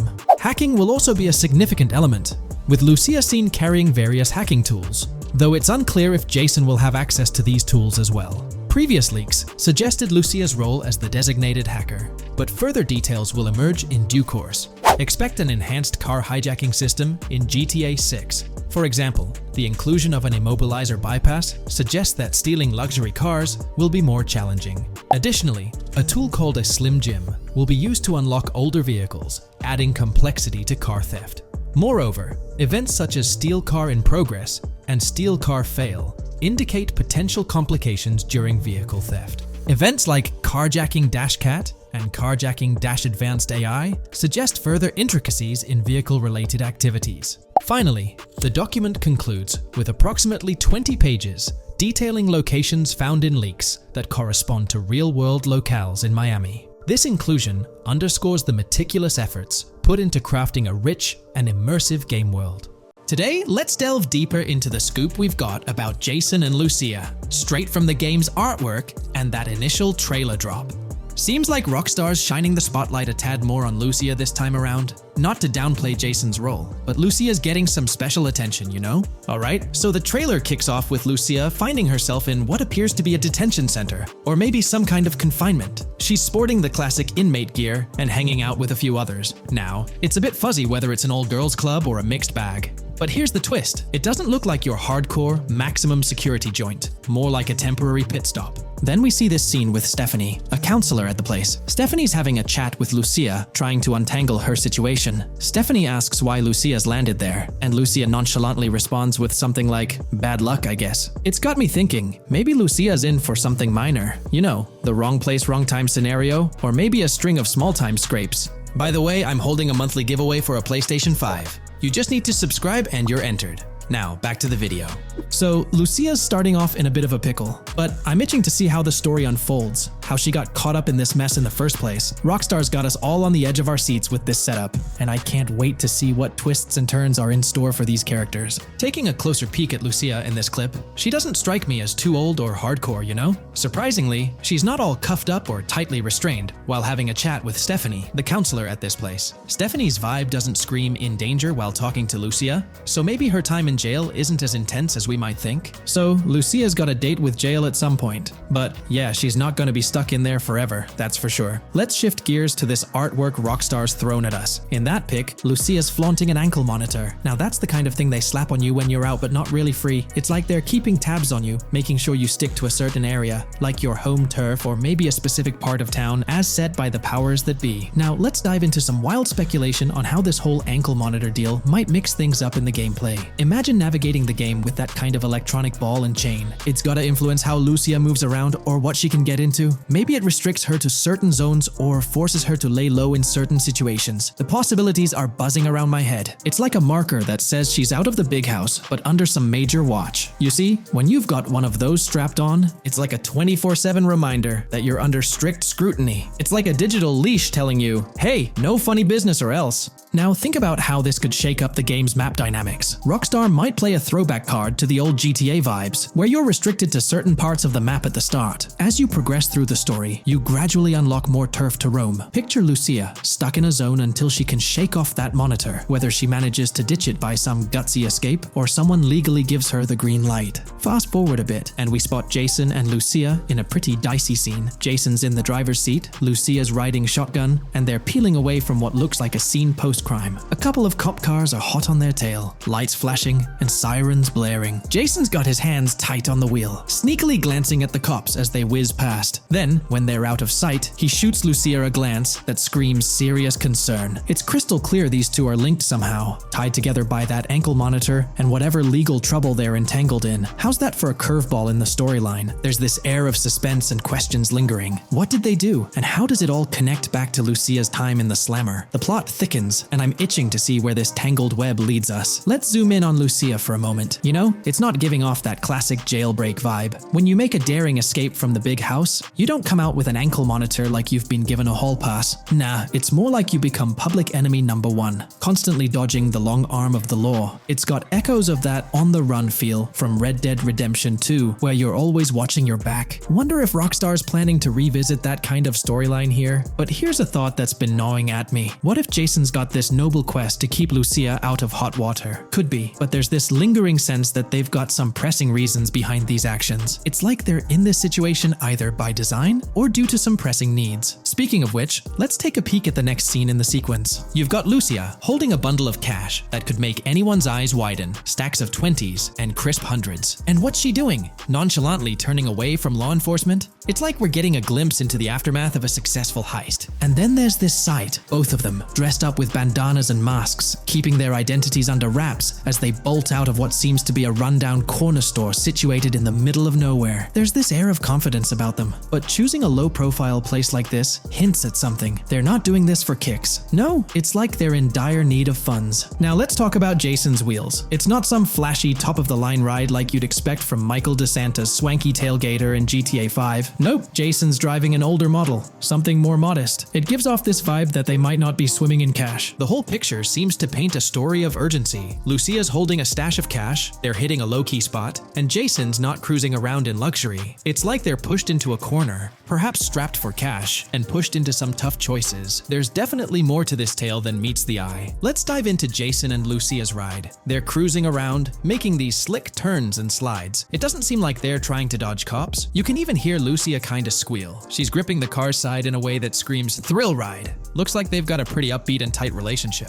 They're heading towards a motel. And guess what? Surprise, surprise, they're more than just partners in crime. Yup, Jason and Lucia are romantically involved. Now, Rockstar's not laying it all out for us, but you can pretty much read between the lines. Now, let's dissect this trust business. Feels like Rockstar's planting seeds for the storyline's ending. Trust can either be kept intact or shattered, right? It's like a pivotal point in a tale of two partners in crime. Maybe they'll face a dilemma where they have to choose between both making it out alive or going for a massive score, but someone doesn't make it to the finish line. Trust seems to be the crux of it all. And here's the kicker, the final scene. They kick open the door of this corner store, all confident, guns out, ready to hit the jackpot. jackpot. The story concludes on that note. Now, let's switch lanes and talk about the trailer's song choice, Tom Petty's Love Is a Long Road. Interestingly, there's a tweet from Tom Petty's account expressing gratitude for having their song featured in GTA 6's first trailer. The song itself talks about the struggles of maintaining a relationship, how it's not a smooth ride, but worth the effort. So, GTA 6 might just be more than a crime tale. It's shaping up to be a love and trust story. I think Rockstar's aiming for their twist on a Bonnie and Clyde vibe with Jason and Lucia.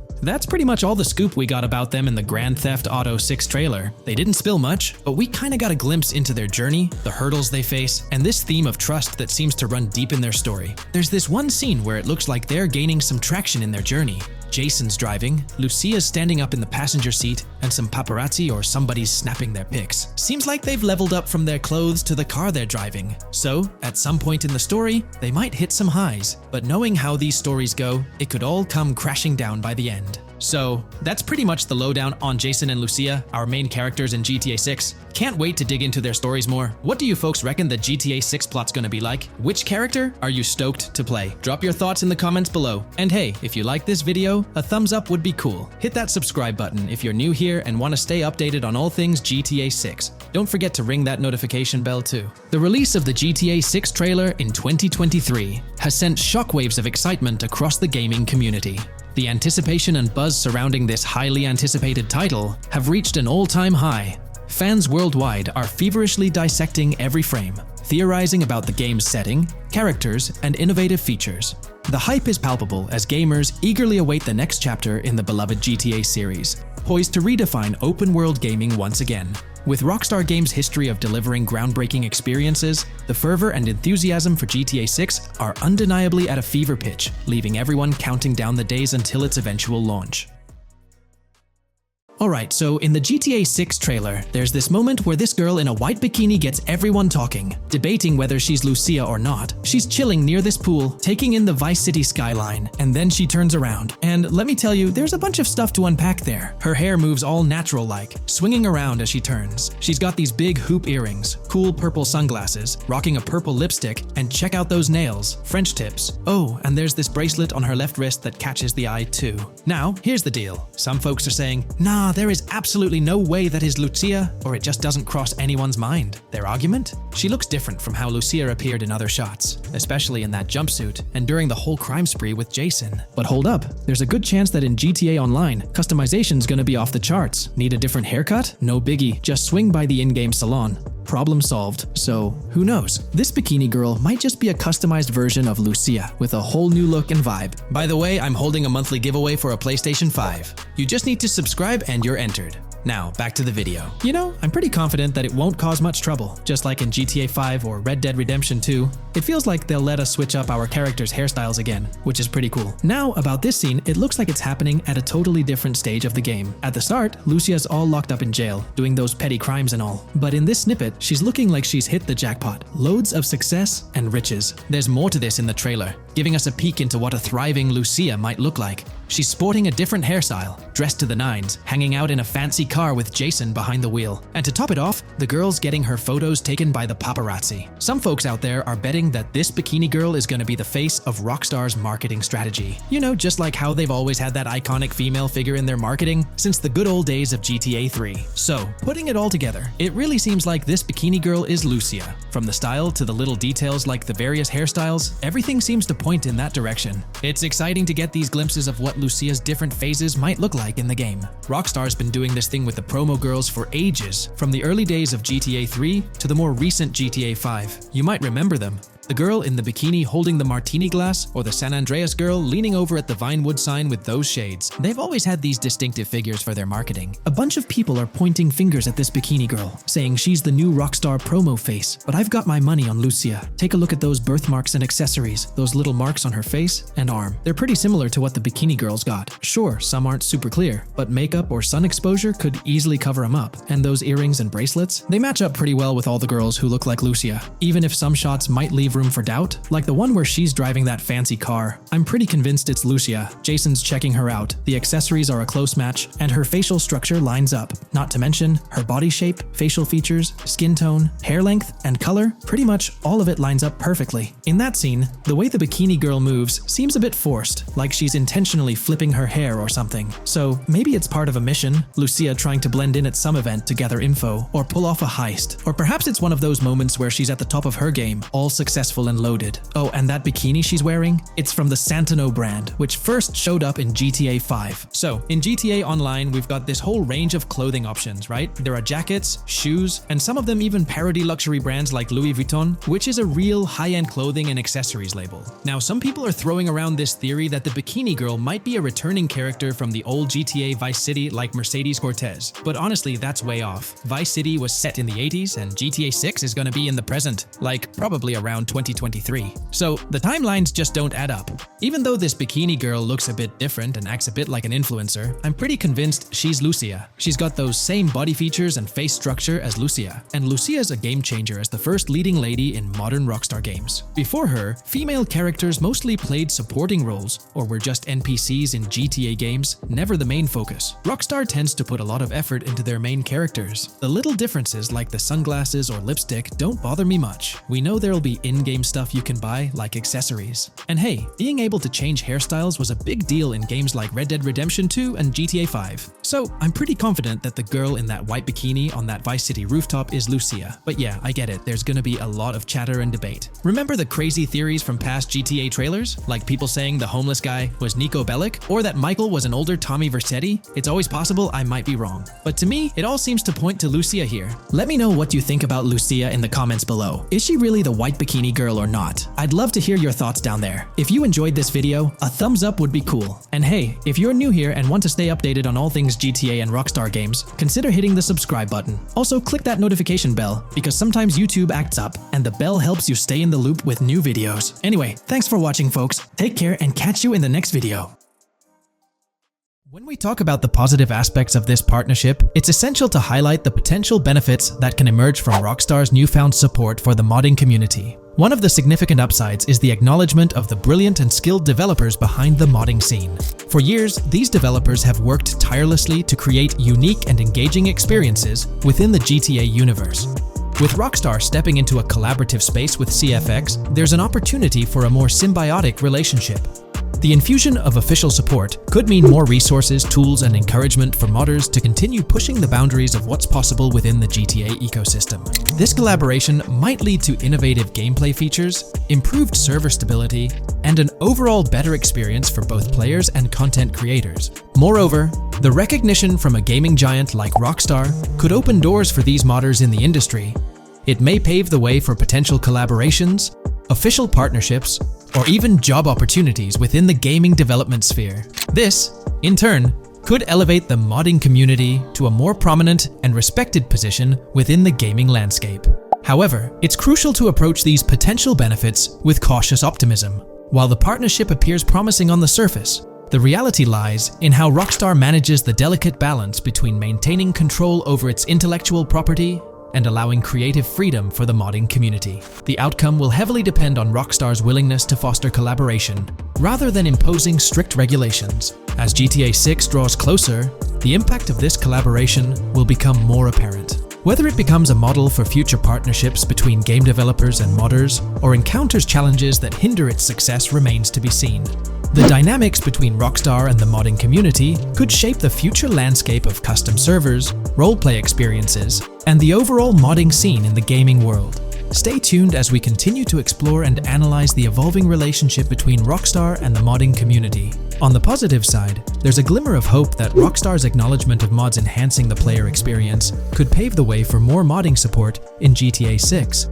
This shift in perspective might lead to a more collaborative environment, where modders can contribute to the game's richness without fear of stringent restrictions. With Rockstar officially and financially supporting FiveM, the CFX team gains more resources to elevate the GTA 6 server. This could mean a server even more impressive than the ones they currently run. The fact that FiveM is now a Rockstar Games product suggests a vested interest in its success, promising additional funding and manpower to ensure its flourishing. An intriguing prospect emerges concerning the accessibility of custom servers.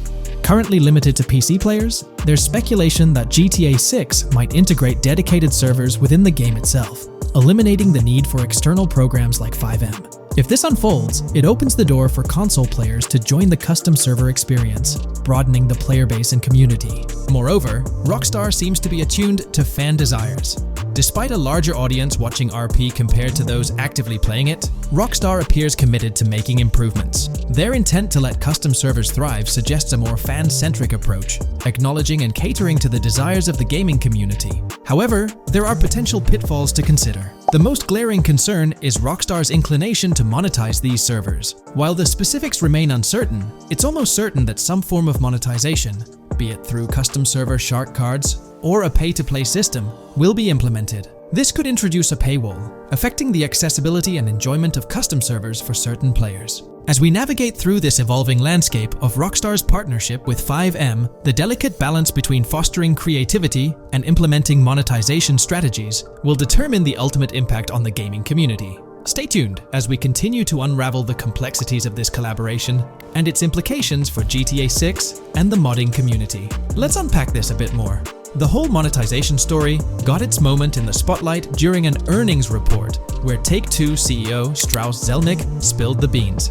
He essentially said, "If folks are messing around with our intellectual property, why not make a buck or two?" It's a straightforward business move, really.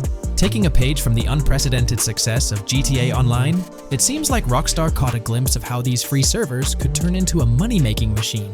Now, the potential downside of this situation lies in the realm of competition. Rockstar's got its A-team working on the custom servers gig.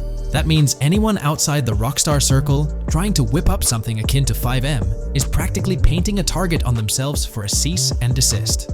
Let's face it, Rockstar might have eyed this strategic move with FiveM from the get-go. However, with those servers gaining crazy popularity and the game becoming a sensation on Twitch and YouTube, shutting it down wouldn't have been the smart play. Instead, they pulled off a masterstroke, acquiring the team behind the biggest servers, effectively cornering the market and positioning themselves to profit from any potential imitators. Now, with GTA 6 on the horizon and servers in the works, Rockstar's sitting pretty. Some in the gaming community are even giving them a nod for finally throwing a bone to the community. But, and there's always a but, at the end of the day, Rockstar's the one making the rules. We'll all have to toe the line because, quite frankly, there won't be any other alternatives in the neighborhood. So, buckle up for Rockstar's GTA roleplay. It's going to be a wild ride. The landscape has already witnessed the repercussions, with servers and mods being handed the shutdown ticket for not playing by Rockstar's latest rulebook. The new mandates include a strict no to real-life vehicles, mission mods, and porting old Rockstar maps or assets rules that weren't in the playbook just a couple of years back. Now, while the financial backing from a mega corporation might seem like a savvy move on the surface, there's a lingering skepticism about whether it'll blossom into the fairy tale ending we've all been envisioning. It's a bit premature to slap a final verdict on the fate of FiveM once GTA 6 hits the stage. Now, let's consider the potential repercussions for the vibrant RP community. While the partnership between Rockstar and FiveM could bring about positive changes, there's an underlying worry within the RP enthusiasts. The fear is that with increased control and potential monetization, the organic and immersive RP experiences that players have come to love might face disruptions. RP communities thrive on creativity, flexibility, and a sense of autonomy. If Rockstar's influence leads to more rigid guidelines, it could alter the dynamic of these communities, potentially affecting the unique narratives and interactions that make RP servers so engaging. As we contemplate the potential impact, it's essential to look beyond the immediate horizon of GTA 6. The dynamics established through this collaboration could set a precedent for future interactions between gaming giants and modding communities across various games. Whether it becomes a model to be emulated or a cautionary tale will be closely watched by both players and industry stakeholders. The future of FiveM and the broader modding community remains uncertain as GTA 6 inches closer to release. While concerns exist, there's also room for hope. The collaboration might lead to a harmonious blend of official support and community-driven creativity, enhancing the gaming experience for everyone involved. As players, content creators, and modders navigate this uncharted territory, the one constant is the love for the game and the shared hope for a positive evolution in the gaming landscape. Taking a stroll down memory lane, Rockstar's track record with monetization doesn't exactly calm the nerves. Add to that the current scenario where they're laying down the law for the CFX team, dictating what's permissible and what's not. This conjures up a cloud of uncertainty regarding the future of both FiveM servers and the broader modding community. Personally, I'm a big fan of RP servers and that immersive content. It's my cup of tea. The idea that the same company that set the stage with GTA 5 might potentially tarnish FiveM, turning it into a monetized maze with no alternatives, that's a bit of a buzzkill. Yet, here we are, in the waiting room until GTA 6 steps into the limelight. Hey there, great news for GTA fans. GTA 6 is making some big changes to the series. We've got a load of interesting info about the game that you should definitely hear about. Just a heads up, the details we've got are from leaked online footage, but sorry, no links or showing it. Still, loads of cool stuff to share, like new animals, AI changes, RPG elements, and more. Let's dive in. Fact 1: interactions with NPCs are getting way cooler. You'll have choices like threatening, robbing, shooting, or restraining them. Some missions will even have gesture-based actions, like Red Dead Redemption 2. Car damage is more realistic, and the insides are crazy detailed, with working dashboards. Fact 2: let's talk weapons. GTA 6 is changing things up, taking a page from Red Dead Redemption 2. Instead of a big weapon wheel, you'll have slots for small firearms, melee weapons, rifles, and shotguns. No unlimited weapons, but you can drop and pick them up as you go. Fact 3: in the developmental phase, there was a sighting of Arthur Morgan's hat, though it's uncertain if this will make it to the final game. Players now have the option to surrender to the police during a robbery, which adds a thrilling twist. Police response time has been updated to feel more real, displaying a timer that varies based on the crime's severity. A murder, for instance, prompts a faster response than a robbery. The maximum wanted level is capped at 5 stars in GTA 6, and the possibility of a 6-star level seems improbable in the current gameplay being developed. By the way, I'm holding a monthly giveaway for a PlayStation 5. You just need to subscribe and you're entered. Now, back to the video. Fact 4: police AI has significantly improved from the last game. Instead of rushing in blindly, they now exhibit more realistic and intelligent behavior. If you commit a crime and flee in a vehicle, cops will note the specific vehicle and license plate, making evading them more challenging. Fact 5: let's talk about the strong emphasis on indoor locations in GTA 6. There's a bunch of different interiors to explore, like nightclubs, motels, hotels, restaurants, pawn shops, supermarkets, fast food joints, gun stores, shooting ranges, and the Vice City metro station. Plus, they've added working elevators for a more immersive feel. Interestingly, there's a risk of players getting banned from stores, which adds a twist. Fact 6: moving on to the characters. GTA 6 introduces 2 protagonists, Jason, played by Brian Zampella, and Lucia, portrayed by Alexandra C. Echevarri, who happens to be the franchise's first playable female character. You can switch between them instantly. They're also a couple, drawing inspiration from Bonnie and Clyde. Fact 7: clothing in the game behaves realistically. You can wear accessories like sunglasses, watches, wristbands, and hats in different ways. The detail is pretty cool, with sweat, dirt, and wrinkles adding to the realism. Fact 8: GTA 6, internally dubbed Project Americas, had a codename during development, like GTA 5, called Rush, and Red Dead Redemption 2, Bonniere. Originally, the plan was for a bigger map covering North and South America, but changes in Rockstar's approach scaled it down. Still, it's shaping up to be a memorable experience with its features and locations. Fact 9: GTA 6's map is officially bigger than GTA 5. This time, Vice City takes the spotlight, a Miami-inspired area with its surroundings, giving players a vast and diverse landscape. There's even a lake in one of the videos that hints at a significant part of Florida being in the game. Fact 10: hold on to your seats. The jetpack's back. Shooting out of cars is on the cards too, adding more thrill. And get this, GTA 6 introduces 18 brand new vehicles to the franchise. Fact 11: in GTA 6, you'll bump into various events, like random mugger encounters and NPC-hosted yard sales. There are hints at riding events, which could mean horse riding, maybe even involving the Red Dead Redemption 2 team. Fact 12: new firepower alert. The spear gun's making its first appearance, letting players shoot underwater spears at their targets. Plus, there's a bunch of gear you can use, like binoculars, cut-off tools, flashlights, immobilizer bypasses, slim jims, USB drives, tasers, zip ties, and auto dialers. Fact 13: the game has RPG stuff like weight and muscle management, seen in the Spool Couple Workout Challenge. Leaked footage showed Jason and Lucia's apartments. For example, Jason's place has a bathtub for in-game baths. Fact 14: Rockstar's planning to add new missions and cities regularly after GTA 6 launches. Whether this is for online or story mode isn't clarified yet. Expect an improved cover system,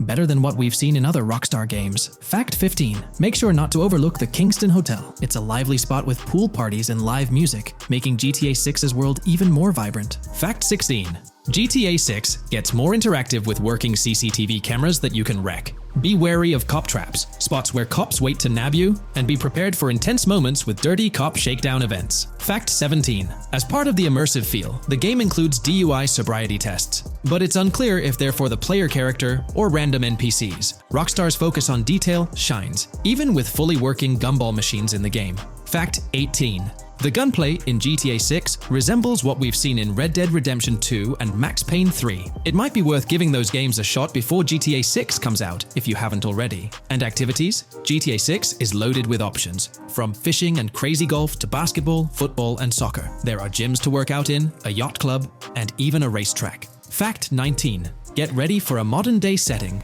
Post-GTA 5 events, the game is meticulously detailed, recreating many Miami landmarks like a grand tennis court, a bustling football stadium, and a vibrant amphitheater. The map includes an airport and a functional tram system with an airport stop. And that's not all. The Florida Keys and a swampy region, the grass rivers reminiscent of the Everglades, are part of the game. Players can ride swamp boats in this area. Fact 20 weapons are diverse in GTA 6. You've got melee options like golf clubs, pool cues, crowbars, and bats, along with a range of firearms from pistols to snipers and RPGs. You can even customize how your character holds weapons. Plus, there's a bunch of throwable stuff like grenades, molotovs, and even golf balls. Fact 21. One major upgrade in GTA 6 is NPC behavior. NPCs will come in different sizes and shapes, and their reactions will feel super real. If you wave a gun around, folks nearby might freak out. The game's also getting an intense injury system, including concussions. Fact 22. Next up, the amazing visuals and new features. Your character will grow facial hair naturally over time. Plus, the GTA 6 world will have a social platform called What's Up, kinda like a fun version of WhatsApp. And good news for fans, spoof versions of social media like Life Invader, Facebook, Bleeder, Twitter, and Snapmatic, Instagram, are making a comeback. Fact 23. Now let's talk about our main characters, Jason and Lucia, each with their own and a shared inventory. Your inventory can carry various items like wine, soda, and fruit. Also, there's a duffel bag system for easy transportation of supplies and weapons. Fact 24. Rockstar's being more cautious in storytelling, steering clear of offensive jokes, and being considerate about groups that might feel targeted. The story goes through chapters, like Red Dead Redemption 2's approach. Fact 25. GTA 6 is loaded with side activities, from backyard wrestling and racing to UFO events and beach bonfires. Small stuff matters too, like picking up cans from the ground. Jason and Lucia, the main characters, have special abilities similar to those in GTA 5. Fact 26. Jason and Lucia's safe house is a motel, a hub for their activities. The game's world has various street gangs, each with its own vibe. Characters have different personalities like romantic, chaotic, cool, pragmatic, chaotic, and pragmatic, cool. Fact 27. Gameplay tweaks in GTA 6 include the ability to zip tie NPCs for stealth elements, and the option to carry bodies, adding depth to stealth mechanics. Fact 28. Robberies are a big deal in GTA 6, ranging from big heists to smaller scores. You've got easy scores like hitting bingo body shops, burnout skirts at Cafe Caraway, clothing stores, food trucks, massage parlors, and more. And now, there's even the chance to rob shipping containers, which adds a whole new level of excitement. Fact 29. Gameplay is stepping up. For the first time in GTA, you can crouch and go prone, bringing in some tactical vibes. RPG elements are also in, with hints about hunger leveling and animal interactions, adding depth to the game. Fact 30. Excitingly, the Malibu Club and Ocean View Hotel are back in GTA 6. There are hints at events like Lost at Sea Island Camp and Lost Plane, suggesting possible island scenarios like Guarma from an earlier game. Fact 31. While exploring, you'll meet loads of wildlife, alligators, bears, boars, dogs, snakes, raccoons, birds, frogs, bald cats, and rodents. You'll also spot symbols for plants and toxic waste around the game. Fact 32. In the game, watch out for the Scarface crime scene, maybe a nod to Tony Montana as an Easter egg. There's also a murder mystery called Missing Tourists. Plus, spots for campers are scattered around, hinting at the chance of owning a camper van later. Remember, these details are from development footage, so they might change before the final release. Still, they give us a great peek into what Rockstar's cooking up for GTA 6.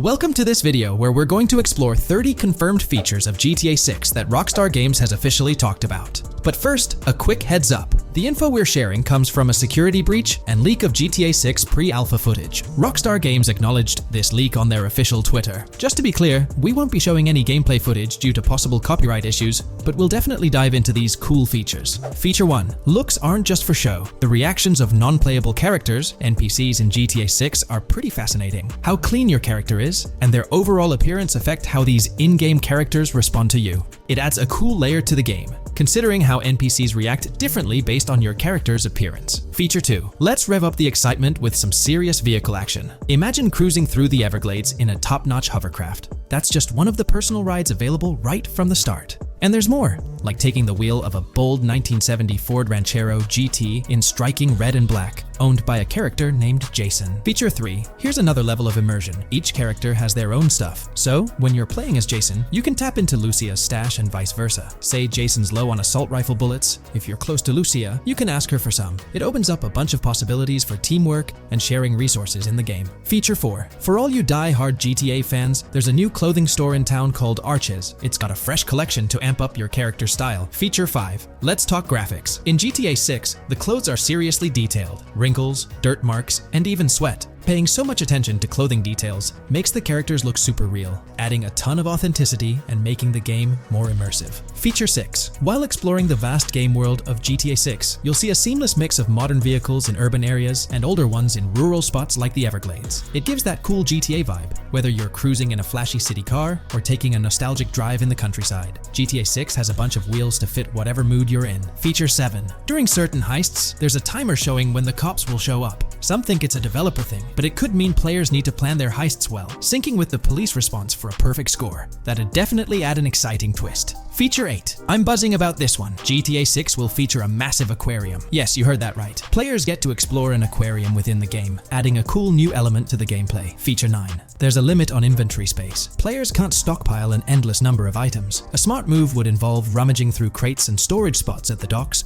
to earn cash and gather valuable stuff, spicing up the gameplay. Feature 10. Here's something cool. In GTA 6, you're not stuck with your character's right side view like in GTA 5. Following Red Dead Redemption's lead, players can freely switch their character's preferred shoulder for a better view. It also changes which hand your character uses for weapons, making gameplay more immersive. Feature 11. GTA 6 adds a touch of reality with a dynamic day-night cycle. Shops don't stay open 24/7 anymore. Some close at night and reopen during the day, making the whole experience more immersive. At night, the city changes vibe, less traffic, and a different feel altogether. Feature 12. Adding to the mix are special abilities, somewhat like what we saw in Red Dead Redemption 2. From leaked gameplay, it looks like Jason has a unique skill. He can spot valuable stuff in the surroundings. They light up like hidden treasures, adding a whole new twist to the game. Feature 13. Let's dive into some of the confirmed stuff in GTA 6. It's quite a mix. There are spear guns, bolt-action sniper rifles, and a bunch of golf clubs, wedges, irons, drivers. Also, players can use a crowbar to open containers and grab valuable stuff. There's more: smoke grenades, flashbangs, golf balls, and tracker jammers to dodge the cops. Snatching fancy cars might need special tools like the immobilizer bypass. Loads of choices to make gameplay super immersive and fun. Feature 14. Moving on to the awesome in-game places we've seen. There's a bunch: tennis courts, a huge stadium, and even a museum, all with interactive insides. It's bringing back the exploration vibe we loved in GTA 4, and that's got us hyped for GTA 6. Feature 15. In a cool scene during a diner robbery, a non-playable character, NPC, was visibly relieved when the cops showed up, saying, "Finally, thank heavens." This shows how smart the AI is in GTA 6, and it's a sign of Rockstar's attention to detail. Feature 16. Get ready for a huge and diverse map to roam around. GTA 6 covers the whole shebang of Vice City and its surroundings, offering tons to explore. You've got the bustling city, scenic beachfronts, Everglades-like grass rivers, the charm of Florida Keys, and the quaint Port Gellhorn. Port Gellhorn even gets its own police department, showing different areas with their own rules, kind of like what we saw in Red Dead Redemption 2. So, where's your first stop in GTA 6? Drop your thoughts in the comments. Feature 17. Time for a tour of interiors in GTA 6. There's a bunch of places waiting to be discovered. One cool spot making a comeback is Escobar International Airport, giving us those Vice City vibes. Exploring the airport could unlock a load of side missions, opening up endless possibilities for adventures. Feature 18. Tourism's a big deal in GTA 6, making the game world feel alive. You'll stumble upon a clever take on a famous theme park, kinda like Disney World. It's a thrilling spot to dive into, and get this, there's even the International Space Station. Rockstar's really going all out to make GTA 6 an awesome experience. Feature 19. The characters you'll meet in GTA 6 have had some major upgrades. They come in all shapes and sizes, some towering and impressive, others more on the average or smaller side. This variety really brings the in-game city to life, making it feel more realistic. Rockstar's definitely set a high standard in gaming with this, and I can't wait to dive into this amazing world they've created. Feature 20 new gameplay features are here, and one that stands out is using assault rifles while inside a vehicle. It's going to shake up how players handle combat. Feature 21 money in GTA 6 works differently. You don't just magically get more cash in your bank account after robbing a store. Instead, you physically grab the cash from the store counter using a button. It makes the whole experience more real and interactive. Feature 22. Now this is wild. The vehicle customization options in GTA 6 are something else. When you get into a vehicle, hit the left D-pad for the vehicle options menu. You can tweak the seat, fix the steering wheel, and even jazz up the interior. There's talk that this might be limited to developers, but I'm hoping it's for everyone in the final game. Feature 23. There's a ton more to do in GTA 6. The game amps up interaction by letting you handle money, USB drives, weapons, food, and different clothes, giving you more control over the world. Feature 24 hats off to hat customization. In GTA 6, you can style your hat in different ways, showing off your fashion taste. It might seem small, but it makes your character really stand out. Feature 25. Here's a neat twist. When you're on the run and hijack a ride, your criminal description changes a bit, leaving out specific car details. This tricks witnesses and stops them from telling the cops about your getaway car. Smart move to stay hidden and adds a tactical side to the game. Feature 26. The big news? GTA 6 is officially scheduled to hit stores. Feature 27. Something fun and quirky. You can actually interact with gumball machines in the game and snag some gumballs. It's a small thing, but it adds a nice touch of reality to the game. Feature 28. Talking about the cops and what's happening in the game world. During gameplay, I saw the police doing traffic stops, DUI tests, and even searching vehicles. Also, the in-game map shows random NPC AI car accidents, and the cops rush in to handle these, making the virtual world feel genuinely chaotic. Feature 29. Time to talk weapons. GTA 6 brings a massive range of guns, from pistols to heavy artillery. With so many options, the action stays intense, making sure you're armed for any situation. Feature 30. GTA 6 is bringing in an inventory system, like what we saw in Red Dead Redemption 2. Looks like Lucia's got a sports bag hinting at that. Bonus features. Feature 31. Let's take a darker turn, handling bodies in the game. It adds a creepy level of realism players can deal with and move bodies, adding a whole different vibe to GTA 6. It'll be interesting to see how this affects the gameplay. Feature 32. NPCs in GTA 6 are shaping up to be super interesting. Rockstar's bringing in the immersive vibes we loved in Red Dead Redemption 2, and the potential here is huge. The improvements they've made could take the game to a whole new level. I'm super hyped to see what Rockstar's got up their sleeve. Feature 33. GTA 6 starts off with a bang, small-time heists, and the chance to rob small businesses, giving you a thrilling start. Feature 34. You'll get your hands on a bunch of tools to up your crime game in GTA 6. Lockpicks, hacking gadgets, and more are there to help you handle whatever challenges come your way. Having the right tools in your pocket makes the gameplay more lively and exciting. In today's video, we'll delve into the most recent iteration of the GTA 6 mapping endeavor. We'll explore the freshest alterations introduced to the map, including newly incorporated locales and adjusted road placements. Additionally, we'll examine some intriguing revelations stemming from the inaugural official trailer, such as the appearance of a swordfish. Furthermore, we aim to tackle one of the pivotal queries surrounding GTA 6, the extent of Rockstar's intention to amalgamate multiple states into the fictional entity of Leonida. We'll sift through all available clues, encompassing leaks and insights from the initial trailer, to shed light on the potential inclusion of Georgia in the game. Let's kick off by scrutinizing the latest rendition of the GTA 6 mapping endeavor. This most recent update, which debuted just a few hours ago, represents the pinnacle of this extensive fan-driven mapping project. Here's a peek at the current state of the GTA 6 map. We've got Vice City and Port Gilhorn in the mix, with tweaks made to both cities, along with some other spots on the map. Keep an eye out for changes like the prison from the opening shot and the Gator Keys. To kick things off, there's a fresh addition to Vice City known as Waning Sands. While details about this neighborhood are mostly speculative at this point, it's believed to be the setting for a pivotal scene from the trailer. You know, the one where Jason and Lucia dodge past a few police officers in their getaway vehicle. In this vicinity, you'll find the Evergreen Mall Center, prominently featured at the start of the scene. Keep an eye out for a sign on the right side of the frame, showcasing various stores set to be part of this plaza. In a recent mapping video, there was some speculation about whether this plaza would be fully accessible. While only part of the name MLE is visible at the top of the sign, it seems the mapping community is also leaning towards it being called Evergreen MLE. However, the exact location of the MLE within the plaza is still up for speculation. Notice how the buildings on the map are marked in red? Well, there are a few other speculative additions to Waning Sands. These include a gas station, Sailbolt K condos, and Cricket Club condos. Here's what we're using as a reference. You can catch a glimpse of the gas station roof along with other nearby buildings. In a previous video, we floated the idea that this could be Topgolf in Dalal, Florida. However, it seems unlikely now since the placement doesn't quite line up. But hey, let's hold off judgment until we know more. Now, let's talk about some updates in the positioning of various elements. The placement of several buildings, basements, speculative roads, metro, rail, crosstown, downtown, and Brickell has been tweaked. We're using yellow and purple lines to show the speculative metro and railway in Vice City. The metro system has seen some significant enhancements, especially in its connectivity to Vice City International Airport and the area between Crosstown and Brickell. The buildings in this vicinity have also been reorganized to more closely resemble their real-life counterparts.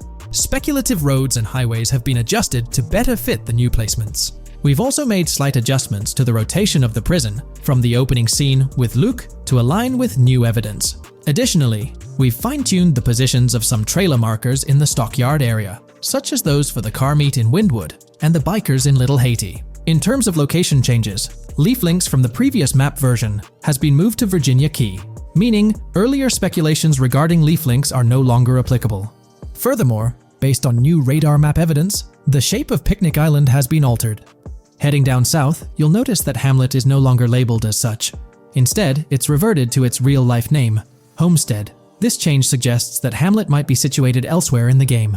Now, shifting our focus to Port Gellhorn, the other major city on the map, it's also undergone some updates. We've added more speculative details for the area across the body of water on the other side of Buer Bridge, incorporating new evidence into the mix. So, to sum up, those are the latest updates to the GTA 6 mapping project. Before we wrap up, let's delve into an interesting discovery from the first official trailer. I'm not into fishing, but I noticed this in the trailer, and my first thought was a swordfish, but I could be wrong. Is anyone who knows more about fishing able to confirm? Let me know what you all think this is. Well, that's quite an intriguing find. Personally, it seems like a house decoration to me, but I'm eager to hear your thoughts in the comments below. In the next part of this video, we'll tackle the question about Georgia. On display in the leaks and backed up by inside journalists, the game will feature a plethora of locations that focus on Miami and the surrounding areas. The two main locations of the game are Vice City, based on Miami, and Port Gellhorn, which lifts direct locations from Panama City. As well as this, it seems Rockstar have brought down and featured locations from Georgia, including a prison and mountain ranges not present in real-world Florida. I'm curious, do you think Georgia will make an appearance in GTA 6? Let's examine the evidence we have so far. There have been some recent findings, so let's kick off by checking out this Reddit post. Georgia evidence. In the leaks, there's a mention of canyon etchings, along with the other ambient events, which I thought couldn't be in or based in Florida. The nearest canyon to Florida is Providence Canyon State Park in Georgia and is only 2.5 hours away from Florida. This also may explain Red Hill Forest and the testing of Scree Hills in the leaks.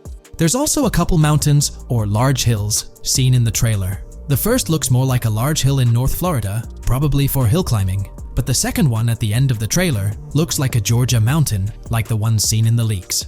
First off, this individual is discussing a clip from the leaks, where a developer is seen firing an assault rifle at a vehicle while Lucia is in the background.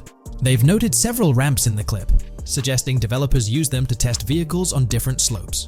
The clip also shows various types of ramps listed, including MTB ramps, hill climb, mud drag, Scree Hill, mud drag string, and crash tests, as well as MX tracks. The speculation is that Rockstar might have been testing the Scree Hill due to its resemblance to locations in Georgia. Additionally, two shots from the trailer show hills. One at the 59-second mark where someone jumps on a table, causing it to break, revealing multiple cars ascending a steep hill in the background. And another in the final shot, where Lucia kicks down the door to a convenience store, showing another hill or mountain through the window. Let's delve into the comments and see what the community thinks about these hills. Are there similar hills in Florida?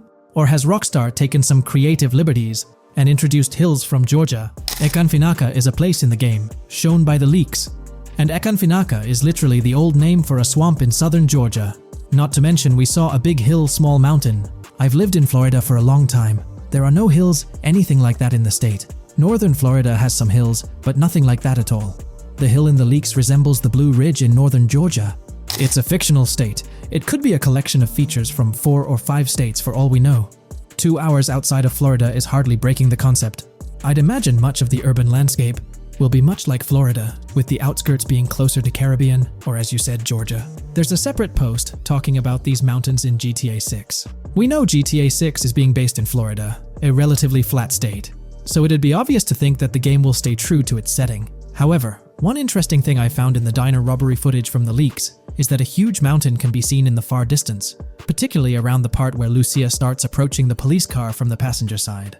I'm not sure if anyone else has noticed this, but it's interesting to note, considering Florida is the flattest state in the country, LOL. Maybe we can go to other states? The area does resemble rural Georgia. Thoughts? I think it will be more similar to RDR2 than past GTAs where it's only one state. I bet the map will be a hybrid of Georgia and Florida. If not, then Florida and most likely another country like Cuba or some South American country with mountains. Yes, probably we can visit the state of Georgia. A few weeks ago, someone found out that the prison you can see in one clip is from Georgia as well. Multiple states in the game. The Florida Scout lady mentioned Rockstar Scouting Interiors in Florida and other states in the southeast. Hopefully this means we get towns, or maybe cities in these other states, instead of simply hilly terrain. As this individual pointed out, there's a prison visible in one of the leaked clips, and it bears a striking resemblance to Augusta State Medical Prison. Situated in Grovetown on the county lines of Columbia County and Richmond County in Georgia, United States, this facility houses primarily male inmates with occasional female inmates and has a capacity of 1326. Built in 1982 and operational since 1983, it operates as a close security prison. Augusta State Medical Prison was one of the 7 prisons involved in the 2010 Georgia prison strike. With such solid evidence pointing towards Georgia, or at least a portion of it being featured in the GTA 6 map, it's worth noting that Rockstar has done similar things before. In GTA San Andreas, for instance, they created the state of San Andreas, which is a blend of California and Nevada, with Las Venturas mirroring Las Vegas. Feel free to share your thoughts on everything discussed in today's video in the comments section below. In today's video, we're about to explore the intricacies of the Vice City mapping project, unraveling the mysteries of the latest map iteration. Join us as we meticulously analyze the details and draw insightful comparisons between the expansive GTA 6 map and its predecessors within the series. Our adventure doesn't stop there. We'll be immersing ourselves in the leaked information from 2022, unveiling a treasure trove of open-world activities. Brace yourselves for a comprehensive list featuring every nook and cranny on the GTA 6 map, showcasing not only new additions, but also the anticipated return of beloved locations from the iconic GTA Vice City, as hinted in the leaks. Let's kick off this exploration by delving into the heart of the GTA 6 mapping project. For those familiar with it, this official endeavor aims to provide a scale-accurate representation of what players can expect in the actual game. The map sprawls across 2 major cities, Vice City and Fort Gorn, and every detail is meticulously curated from leaks and the official trailer. Now, for those wondering about the seemingly expansive green spaces on the map, it's important to acknowledge the limitations of our knowledge. The apparent emptiness serves as a stark reminder of the scarcity of information currently available. The top portion of the map, appearing cut off, isn't indicative of boundaries or future expansions, but is rather a canvas awaiting details yet to be unveiled. Addressing rumors about the map's size,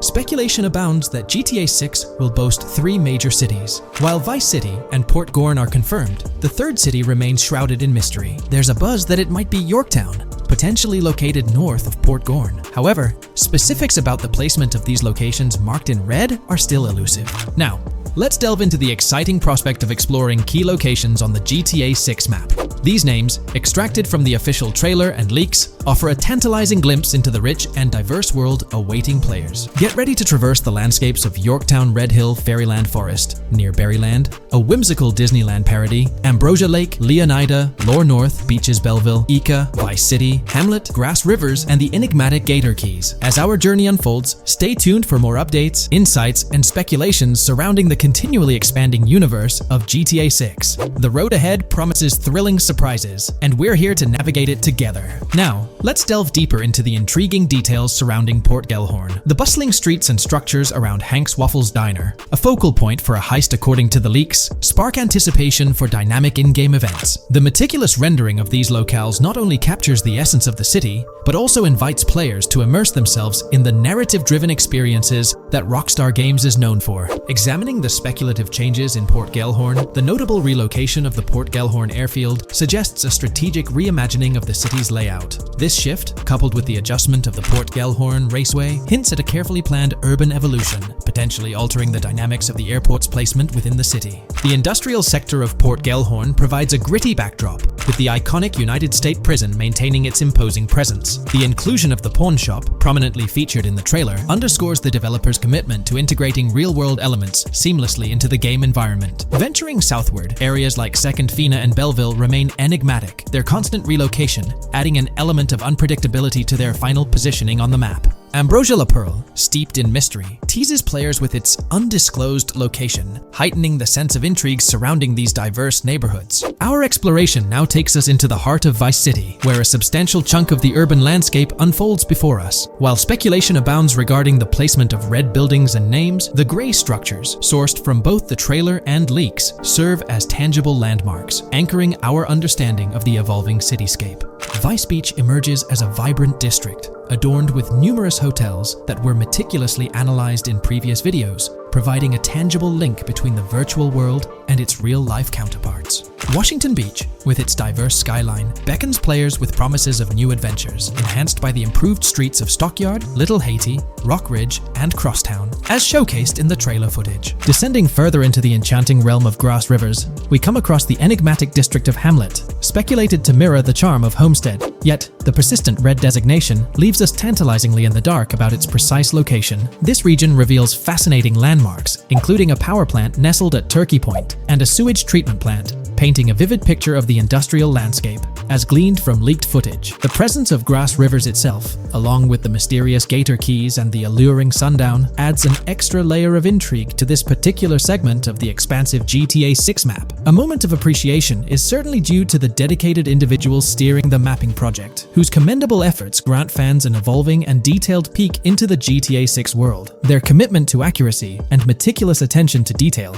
foreshadow an immersive gaming experience, setting the stage for the excitement surrounding the official release. Now, let's delve into a truly mind-blowing comparison that has set the gaming community abuzz. Our gaze shifts to the juxtaposition of Los Santos from GTA 5, Liberty City from the iconic GTA 4, and the highly anticipated Vice Beach from GTA 6. The comparison not only highlights the need for potential adjustments in Vice Beach's size, but also emphasizes the extraordinary density and detail that players can expect. Acknowledging the observed need for a slight enlargement of Vice Beach, the visual impact remains nothing short of extraordinary. The comparison underscores the incredible density that GTA 6 promises, reminiscent of the lively streets and vibrant atmosphere experienced in the streets of GTA 4's Liberty City. Speculation regarding the buildings in Vice Beach, as showcased in the mapping project, heightens the anticipation, with the close proximity of structures promising an unparalleled level of immersion and detail, evoking nostalgia from the beloved GTA 4 era. This meticulously crafted map stands as a colossal playground, harking back to the bustling streets that made GTA 4 a standout title.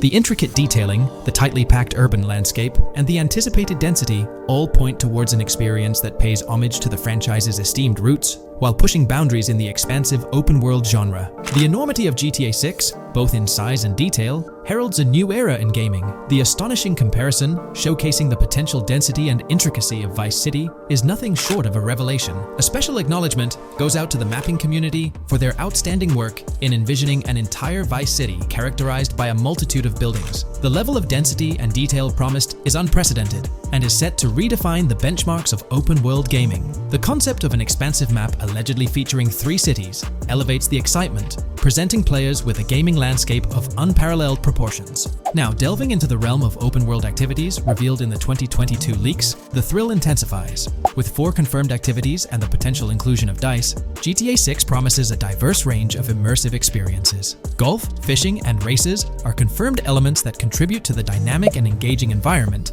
that Rockstar Games is crafting. A particularly intriguing moment unfolds in the trailer, as Jason, visibly nervous, speeds away from a robbery scene, with Luke clutching the ill-gotten cash. In the distance, the iconic Topgolf in Douro makes a cameo, a real-world entertainment destination located in Douro, Florida.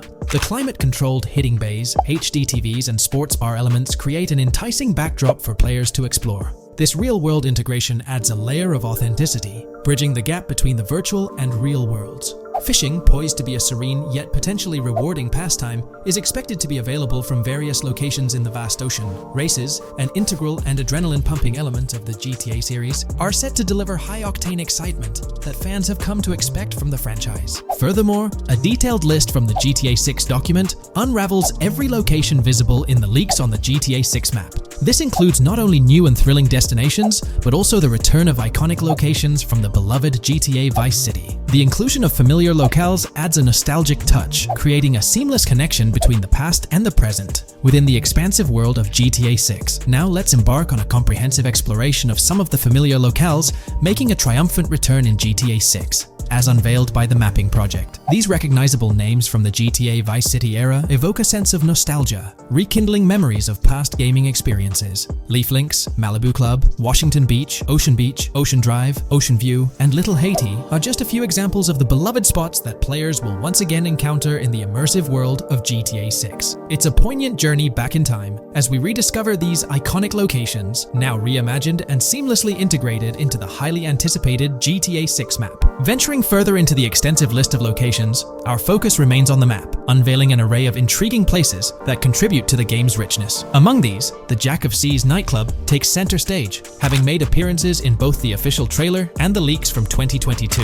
While a detailed reading of every location is beyond the scope, feel free to pause the video and explore these fascinating spots at your own pace. From quaint small stores to the distinctive stone sculpture gracing Vice Beach, each location adds layers of detail and authenticity to the sprawling game world, some of which have been exclusively revealed through leaks. Shifting our gaze to Port Gilhorn, a diverse array of captivating places awaits discovery. The car wash, soccer field, a bustling basketball court, the Ambrosia Farm, and the intriguing King Neptune statue are just a glimpse into the eclectic offerings in this part of the map. Sailing through the Keys, exploring underwater ruins, investigating an underwater research facility, and contemplating the mysteries of the Bermuda Triangle add an extra layer of fascination to the GTA 6 experience. With the unveiling of the Mapping Project, the sheer depth and meticulous attention to detail that Rockstar is investing in the GTA 6 map become even more awe-inspiring.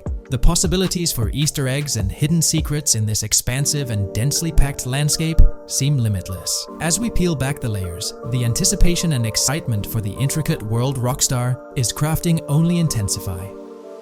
Hey there! In this video, we're diving into an upcoming terrain system in GTA 6 brought to you by Rockstar Games. Additionally, we'll explore some cool graphics enhancements like ambient occlusion, global illumination, and material tinting slated for the next GTA. The scoop comes straight from an official patent filed by Take-Two Interactive, Rockstar's parent company. So let's kick things off by checking out the patent titled Method and Apparatus for Enhanced Graphics Rendering in a Video Game Environment. According to Rockstar Games, the rendering of real-time graphics usually happens in a pipeline setup like this one. At the core of it, the process kicks off by handling 3D vertex information, moving on to render pixel-level details like light color and shadows. In the current systems, one or more shaders are employed for this pixel-level rendering. These shaders are essentially programs that operate on the GPU. The challenge in rendering lies in finding the right balance between realism and detail, while ensuring smooth performance, aiming for that higher frame rate. For example, a virtual world should illustrate various terrains that mirror a number of lifelike geographical areas. Each of these terrains can provide unique interactions with a virtual character in the video game. By way of example, a virtual player traveling through sand or snow should leave footprints that are different than the virtual player walking down a concrete sidewalk. However, because of the number of various terrains that need be accounted for, and the unique behavior of each terrain, conventional graphics systems do not have enough processing power to account for dynamic terrain and the associated interaction with players of the game. So, Rockstar Games developed a shader system for efficiently rendering various types of terrain with high realism. Let's take a peek at the system. The world level map, visible in the bottom right, outlines all the different dynamic terrains, such as muddy, sandy, grassy, hard ground, snowy, and more. Take a gander at this world-level map showcasing the diverse terrains. Now, let's explore the various dynamic terrain zones within the game world. Using Red Dead Redemption 2 as an illustration, this world-level map plays a pivotal role in determining the terrain that players or NPCs interact with. Essentially, it acts as the foundation to generate a trail map. Think of a trail map as a record of all the imprints left behind by characters, vehicles, and other objects, like the aftermath of explosions. Take this image for instance, showcasing how the snow has been altered by the actions of this NPC. Different shaders of the shader system are used for different terrain types and with different trail map types. For example, basic terrains do not require special shaders, while shallow mud terrains can advantageously benefit from a parallax surface shader to efficiently show ruts and tracks in the terrain with a high-detail trail map. As an additional example, deep mud terrain may use a tessellation surface shader to model the ruts and tracks in the mud. You might be aware that in Red Dead Redemption 2, you can leave realistic footprints in the snow and mud. Rockstar explained that they employed two shaders for this effect: parallax maps and desolation. These shaders create a convincing illusion of high-level deformation, where footprints appear on the terrain's surface. In reality, the surface is warped but not physically deformed, ensuring a smooth and polished movement experience. In GTA 6, they're applying the same technique to bring an extra layer of realism. This will be particularly noticeable with explosions, firing RPGs at the ground, walking through mud, or driving vehicles through it, each leaving distinct tracks based on the terrain. RPGs, for instance, will create craters on the ground. This adds a significant level of interactivity, making it feel like you're genuinely impacting the game world in real time. Despite it being an illusion, the result will be remarkably realistic, akin to the snow in Red Dead Redemption 2. To sum it up, this graphics rendering patent encompasses the dynamic terrain, ambient occlusion, global illumination, and material tinting, all exciting new features making their way to GTA 6. Rockstar has invented and patented new graphics rendering systems, which aims to fix some of the problems of traditional graphics rendering systems to make graphics rendering more efficient, thus improving performance and allowing for better, more realistic, and more immersive visuals. Dynamic Terrain System. This is a system that records and creates trail maps which make it possible that terrains can be visually deformed when being interacted with in various ways. Players, NPCs, vehicles, objects, and explosions can affect the terrain. For example, leaving footprints or vehicle tracks in sand can be seen in action in Trailer 1. Explosions will leave craters in the terrain as well. It's also possible for certain changes to the terrain to disappear over time. For example, footprints and tracks in mud disappearing after some time, since the viscosity of mud makes it return to its normal state after some time. There are different types of terrains, for example, muddy, sandy, hard ground, grassy, or snowy terrain. Each type of terrain will react differently. A sandy terrain will be more easily deformed than a grassy terrain, for example. In the initial part of our video, we delved into the rendering pipeline, which also incorporates a lighting stage. While conventional systems often utilize cube maps for pre-rendering lighting, it's worth noting that this is mainly for static elements. When it comes to dynamic characters, pre-computed lighting falls short in accommodating changes from objects within the scene. Although ambient occlusion can be pre-baked, it lacks the capability to update dynamically. Realism takes a hit due to this. Conventional systems often incorporate static lights to mimic reflected light, like sunlight bouncing off the ground and under a table. However, this static approach fails to update with changes in the light source. To address these challenges, Rockstar has patented new systems. Ambient occlusion. This is a graphics technique that can be utilized in multiple forms to determine how light and shading are displayed on an object. It can lead to darkened areas, enhanced contrast, and improved surfaces due to this technology. This patent's ambient occlusion system offers some special advantages. Determined by either preset or randomized assets based on developer discretion, the lighting can greatly provide a new vision to world building to make certain areas stand out, akin to a real-life setting. Global illumination. Global illumination is a graphics rendering technique that models how light is bounced off of surfaces onto other surfaces in direct light, rather than being limited to just the light that hits a surface directly from a light source, direct light. Rockstar's system detailed in this patent uses a bounce map that is projected in a top-down fashion to determine reflected light off of the ground. This bounce map is then converted into a texture that provides an approximation for the expected bounce back of light. This simulates the effect that would be achieved rendering the multiple passes of lighting to account for the natural bounce reflections. The bounce map can then be integrated into the lighting pipeline. During this, a technique is used to determine the area that needs this extra pass for each frame. This way, only the visible and required area is rendered with this technique. thus making it very efficient and less performance intensive. Overall, this provides many of the benefits of ray tracing without the computational expense. Ray-traced global illumination will probably still be in the game. For example, Lucia prison clip in Trailer 1. This special system is just a way to render large-scale global illumination efficiently. Now, let's touch on the final problem that Rockstar has addressed through this patent with conventional systems. Finally, as another example, to develop a rich and engaging game world, it is advantageous to populate the world with variations of similar objects. In other words, you do not want every simulated person, cow, gun, car, cart, ship, or animal generated in the game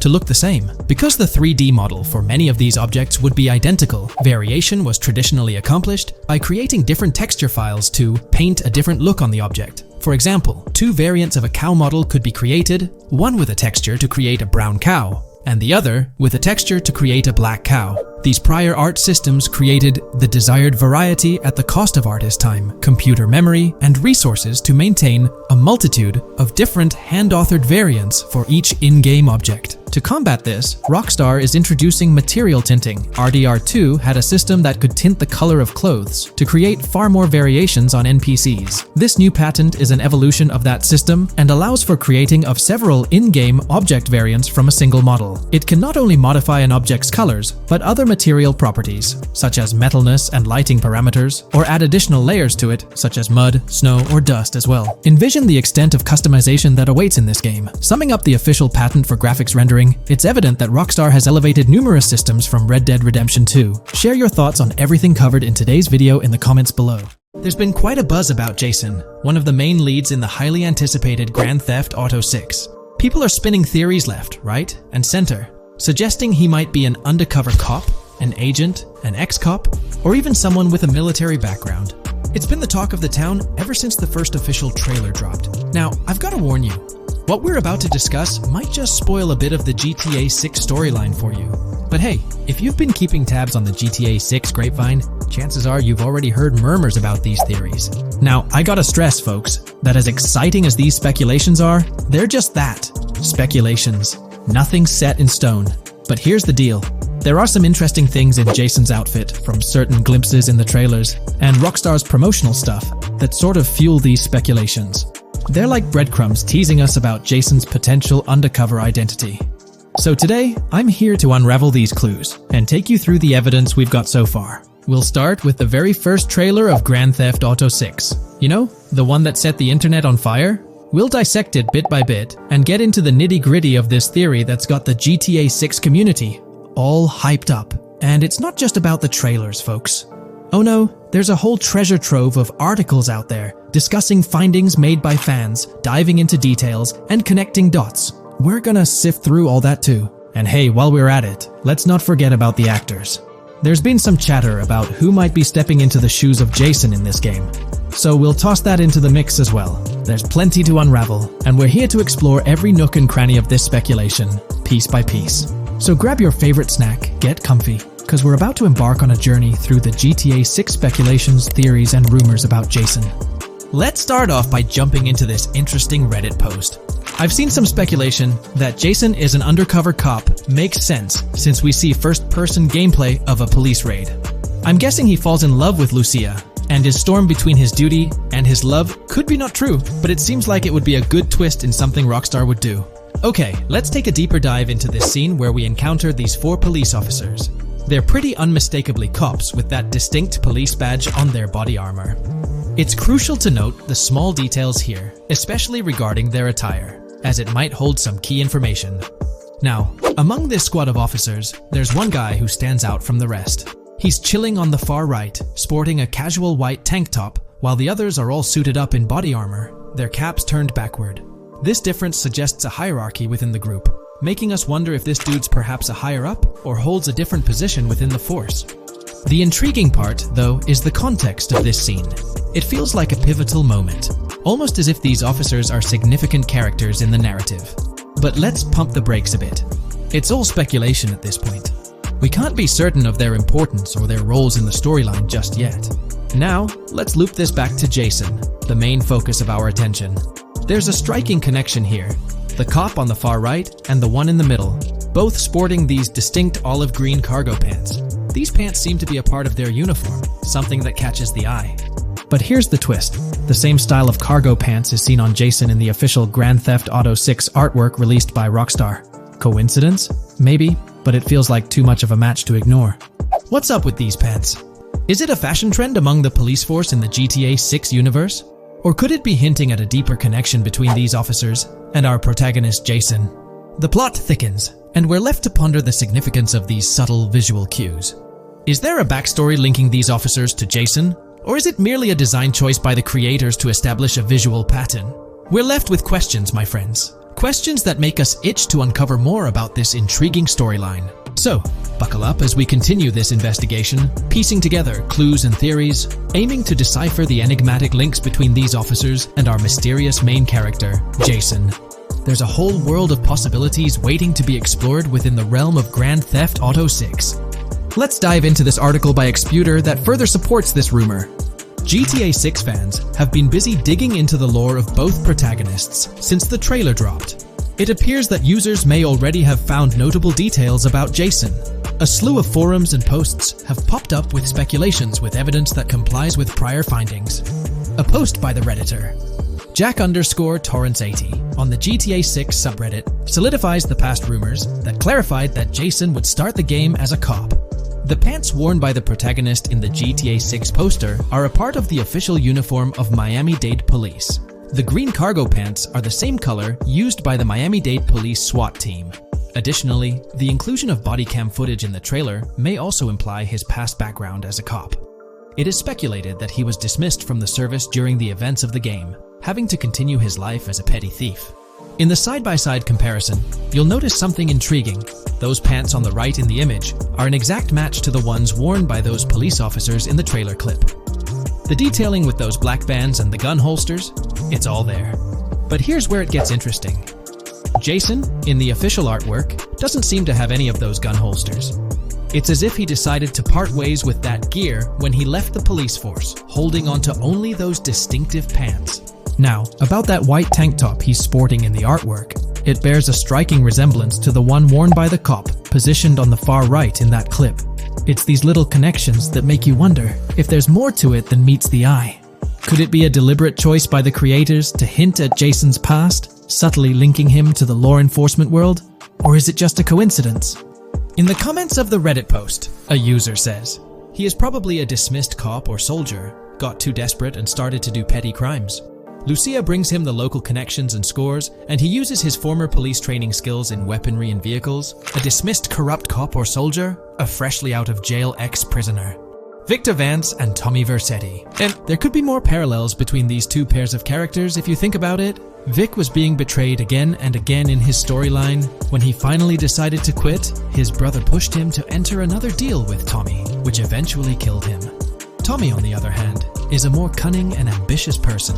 He promised Rosenberg to leave him a piece of his Vice City empire, but later abandoned him and left him exiled in Las Venturas. These observations really bring up some compelling comparisons, especially when looking at Tommy Vercetti and Victor Vance from previous GTA installments. There's a chance we might see echoes of similar themes or storylines reflected in GTA 6, which lines up nicely with what Rockstar teased in the trailer. Let's zero in on Jason's haircut. It's clean-cut and short, a style often associated with law enforcement or military personnel. That detail might not be just a coincidence. It could be a deliberate choice by the creators to hint at Jason's past as an ex-cop or someone with a military background. It adds an extra layer of depth to his character, don't you think? I'm genuinely interested in hearing your take on this theory. There is a lot of evidence supporting this theory, and it might be a major deal as we might be working with the police possibly in GTA 6. That would be a completely new gameplay element in the GTA series, so we have a lot to look forward to. Tell me, what are your thoughts and opinions about Jason's potential background, whether he's linked to law enforcement or not, as it could shed more light on this intriguing speculation. So, please share your thoughts in the comments section below, and let's keep this discussion rolling.